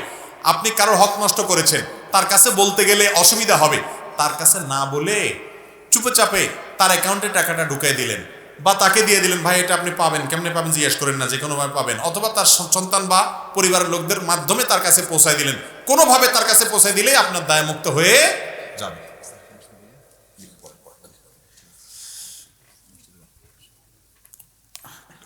এরপরে প্রশ্ন হলো, জামাত না পাওয়ার কারণে আমি একাকী সালাত আদায় করেছি, কিন্তু পরবর্তীতে দেখলাম জামাত অনুষ্ঠিত হয়, আমি কি উক্ত জামাতে অংশগ্রহণ করতে পারবো? আপনি যদি নামাজ শুরু করে থাকেন তাহলে তো এখন ভাঙবেন না, তখন নামাজ শেষ করবেন। লা তুবতিলু আমালাকুম, আমল নষ্ট করা জায়েজ নাই। আর যদি আপনি নামাজ জামাত হয়ে গেছে, এখন আপনি একা একা আছেন, অন্য কাউকে পাইছেন জামাত করতেছে কেউ, অবশ্যই সেই জামাতে আপনি যোগ দিয়ে দিবেন, কারণ জামাতে নামাজ পড়লে একা নামাজ পড়ার চাইতে 27 গুণ বেশি সওয়াব হয়। 1 টাকায় 27 টাকা পাইলে কে ছাড়ে? অতএব একা একা নামাজ না পড়ে, কোনো কারণে জামাত মিস হয়েছে, আপনি খুঁজবেন যে আর কে আছে আমার মতো এরকম মিস হওয়া পার্টি, ফেল করা পার্টি আর কে আছে, তাকে খুঁজে বের করে তাকে নিয়ে জামাত বানা করে নামাজ পড়বেন। একজন ইমাম হবেন, একজন মুক্তাদি হবেন। আমরা অনেক ইমামতি ভয় পাই, যা পান সেটাই তো জোরে পড়বেন অথবা আস্তে পড়বেন। ইমামতিতে আলাদা কোনো দোয়া নাই তো, যে ইমামতি করতে আলাদা কোনো দোয়া আছে, অতএব জামাতের সাথে পড়বেন। কোনো আত্মীয়কে সৎ কাজের আদেশ এবং অসৎ কাজের নিষেধ করলে যদি রাগান্বিত হয়ে সম্পর্ক ছিন্ন করে ফেলে, এক্ষেত্রে আমার করণীয় কি? দেখুন, নবী করিম সাল্লাল্লাহু আলাইহি ওয়াসাল্লামের কাছে এক সাহাবী এসে বলছেন এই কাছাকাছির একটা প্রশ্ন, বলছি, ইয়া রাসূলুল্লাহ, আমার আত্মীয়ের সাথে আমি মিশতে গেলে সে আমার সাথে উল্টাপাল্টা করে। নবী সাল্লাল্লাহু আলাইহি ওয়াসাল্লাম তখন বলেছেন, লাইসাল ওয়াসিলু বিল মুকাফি, আত্মীয় ভালো করলে তুমিও ভালো করো, এটা আত্মীয়তার সম্পর্ক রক্ষা করা না। আত্মীয় খারাপ করলেও তুমি ভালো করার চেষ্টা করবা, এটা হলো আত্মীয়তার সম্পর্ক রক্ষা করা, কারণ সে আমার আত্মীয়। হ্যাঁ, এরপরেও যদি সে ভালো করতে গেলে আরো খারাপ করে ক্ষতি করে, তাহলে আপনি দূরে থাকতে পারেন। কিন্তু সে আপনাকে ভুল বুঝতেছে, আপনি বিনয়ের সাথে বোঝানোর চেষ্টা করেন, আপনি ইগো দেখায় সরে যাবেন না, কারণ আত্মীয়তার সম্পর্ক রক্ষা করা একটা ইবাদত, সওয়াব হবে, মনের কষ্ট, তারপরও মিশার চেষ্টা করবেন। আল্লাহ তাআলা আমাদেরকে আমল করার তৌফিক দান করুন। এরপরে প্রশ্ন হলো, যদি কেউ চায় আস-সুন্নাহ ফাউন্ডেশনের কাছ থেকে কোনো কাজ করবে এবং আপনার কাছ থেকে দ্বীনি ইলম আপনার সোহবত নিবে, তাহলে ব্যবস্থা আছে কিনা? আস-সুন্নাহ ফাউন্ডেশনের একটা স্বপ্নের প্রকল্প আছে, আস-সুন্নাহ ফাউন্ডেশন মসজিদ কমপ্লেক্স। এটা যদি আল্লাহ তাআলা তৌফিক দেন, আল্লাহ যদি ব্যবস্থা করে দেন, অনেক টাকার ব্যাপার, অনেক বড় কাজ, যদি এটা হয়ে যায়, ইনশাআল্লাহ আমরা বাইরের প্রোগ্রামগুলো কমিয়ে দিয়ে সেখানে বসে যাব। দেশের ওলামায়ে কেরাম, বিভিন্ন সার্কেলের ওলামায়ে কেরাম তারা আসবেন এবং ইনশাআল্লাহ সেখানে মানুষদেরকে আমরা ওপেন, যে মসজিদে দার্স হয়, মসজিদে নববীতে যেরকম হয়, আগের যুগে যেরকম হয়তো সেরকম দার্সের ব্যবস্থা আমরা রাখবো ইনশাআল্লাহ। সেই সুযোগ তৈরি হবে আল্লাহ তৌফিক দিলে। হালকায় জিকিরের বিধান কি? ভাই, জিকির ব্যক্তিগত আমল, নবী করিম সাল্লাল্লাহু আলাইহি ওয়াসাল্লাম জিকির ব্যক্তিগতভাবে করেছেন। জিকির করার জন্য মজলিস কায়েম করার কোনো নির্দেশ দিয়েছেন বলে আমার জানা না। তবে হ্যাঁ, একত্রে কিছু মানুষ বসে তারা আল্লাহর আলোচনা করবে, আল্লাহর জিকির করবে, এই আলোচনাটা, এই জিকিরটা, এটার জন্য শুধুমাত্র গতানুগতিক জিকিরের জন্য, জিকিরের বাক্য উচ্চারণের জন্য একত্র করার কোনো নজির সাহাবীদের মধ্যে ছিল বলে আমার জানা নাই। তবে হ্যাঁ, আল্লাহর আলোচনা এবং এটা এক প্রকারের জিকির, এটার জন্য কোরআন শেখার জন্য, বোঝার জন্য একত্র হয়, এগুলো এক প্রকারের জিকির। এরকম জিকিরের জন্য তো একত্র হওয়াটা বিধিবদ্ধ। আল্লাহু আ'লাম বিসওয়াব। বিয়ের সময় যে সকল মেয়েরা বলে যে সে কোরআন পড়তে পারে, কিন্তু পরবর্তীতে দেখা গেল সে কোরআন পড়তে পারে না, আর আমি যদি তাকে পড়ানোর চেষ্টা করি তারপরে সে না পড়ে এবং বলে সে পড়বে না, সেক্ষেত্রে যদি তাকে আমি ছেড়ে দিই তাহলে কি আমার গুনাহ হবে? প্রথম কথা হলো যে বিয়ের সময় যদি মিথ্যা তথ্য দেয় তাহলে তাহলে প্রতারণা, যে ব্যক্তি প্রতারণা করে সে আমার উম্মত না। তারপরেও এখন আপনি তাকে পড়ানোর চেষ্টা করবেন, সে কোরআন পড়তে চায় না, ইসলাম শিখতে চায় না, সে নাফরমানি করতে চায়, আল্লাহর হুকুম মানতে চায় না, এরকম হলে অন্যদেরকে দিয়ে তাকে বুঝাবেন। প্রথম কাজ নসিহত করবেন, উপদেশ দিবেন, না হলে অভিমান করবেন, রাগ করবেন, শাসন করবেন। এরপরে পদক্ষেপ হলো মুরব্বীদেরকে ডাকায় দুই পক্ষের বসবেন। এরপরে না হলে যে না কোনোভাবে সংশোধনের উপায় নাই, তাহলে আলেমদের সাথে পরামর্শ করে কিভাবে তালাক দেয়া যায়, তালাকের সিদ্ধান্ত নিলে তারপরে শেষ অস্ত্র হিসেবে তালাকের চিন্তা করতে পারেন। কিন্তু তার আগে সব ব্যবস্থাগুলা গ্রহণ করতে হবে, মাধ্যমগুলো গ্রহণ করতে হবে। তালাক দেওয়ার নিয়তে যদি তালাক শব্দটি উচ্চারণ না করে ছেড়ে দিলাম বলা হয়, সেক্ষেত্রে কি তালাক হবে নাকি তালাক শব্দটি মুখে উচ্চারণ করতে হবে? এর আগে বলছি তালাকের ইন্ডিভিজুয়াল মাসআলা আমরা এভাবে বলি না, আলেমদের সাথে দেখা করে বিস্তারিত জানবেন। বাকি মৌলিক মাসআলা হলো তালাক দিলামের জায়গায় ছেড়ে দিলাম, এটা তালাকের নিয়তে বললে তালাক হবে। এটাও তালাক, কারণ তালাকের বাংলা তালাক দিলাম, এটা তাল্লাক তোর বাংলা অর্থ একই জিনিস, তালাক হবে এতে। আজানের শব্দগুলো কতটুকু টেনে পড়া যাবে? কেউ বলেন রফউস সাউতের জন্য মদের কোনো হিসাব নেই। আজানের শব্দগুলো উচ্চ আওয়াজের খাতিরে যদি একটু লম্বা করে পড়া হয় তাতে কোনো অসুবিধা নেই। কারণ হলো এই মদের যে 3 আলিফ বা 4 আলিফ বলা আছে, এগুলো 1 আলিফ 2 আলিফ বা একটু এদিক সেদিক হয়ে গেলে যে গুনাহ হয়ে যায়, ব্যাপারটা কিন্তু সেরকম না। বিশেষ করে আজান যেখানে আওয়াজ বড় করা উদ্দেশ্য, সেটার উদ্দেশ্যে টানলে এটা কোনো গুনাহ তো হওয়ার প্রশ্নই ওঠে না এবং এটা কোনো নিষিদ্ধ হবে না বলে আমরা মনে করি। অনেক উলামা ইকরাম অবশ্য এটাকে নিষেধ করেন। আল্লাহু আ'লাম বিযালিক। জি ভাই, শেষ করি নাকি? জি ইনশাআল্লাহ। ভাই রাত অনেক হয়েছে, অতএব আমরা প্রোগ্রাম এখানে শেষ করি ইনশাআল্লাহ। প্রশ্নোত্তর আজকে যখন শেষ, আল্লাহ চাহেন তো পরবর্তীতে আবার আমরা অন্য কোনো জায়গায় তৌফিক। আপনারা একটু বসেন ভাই, ছোট্ট একটু কাজ আছে তো, আমরা এখনো যাই নাই তো, একটু বসেন একটু।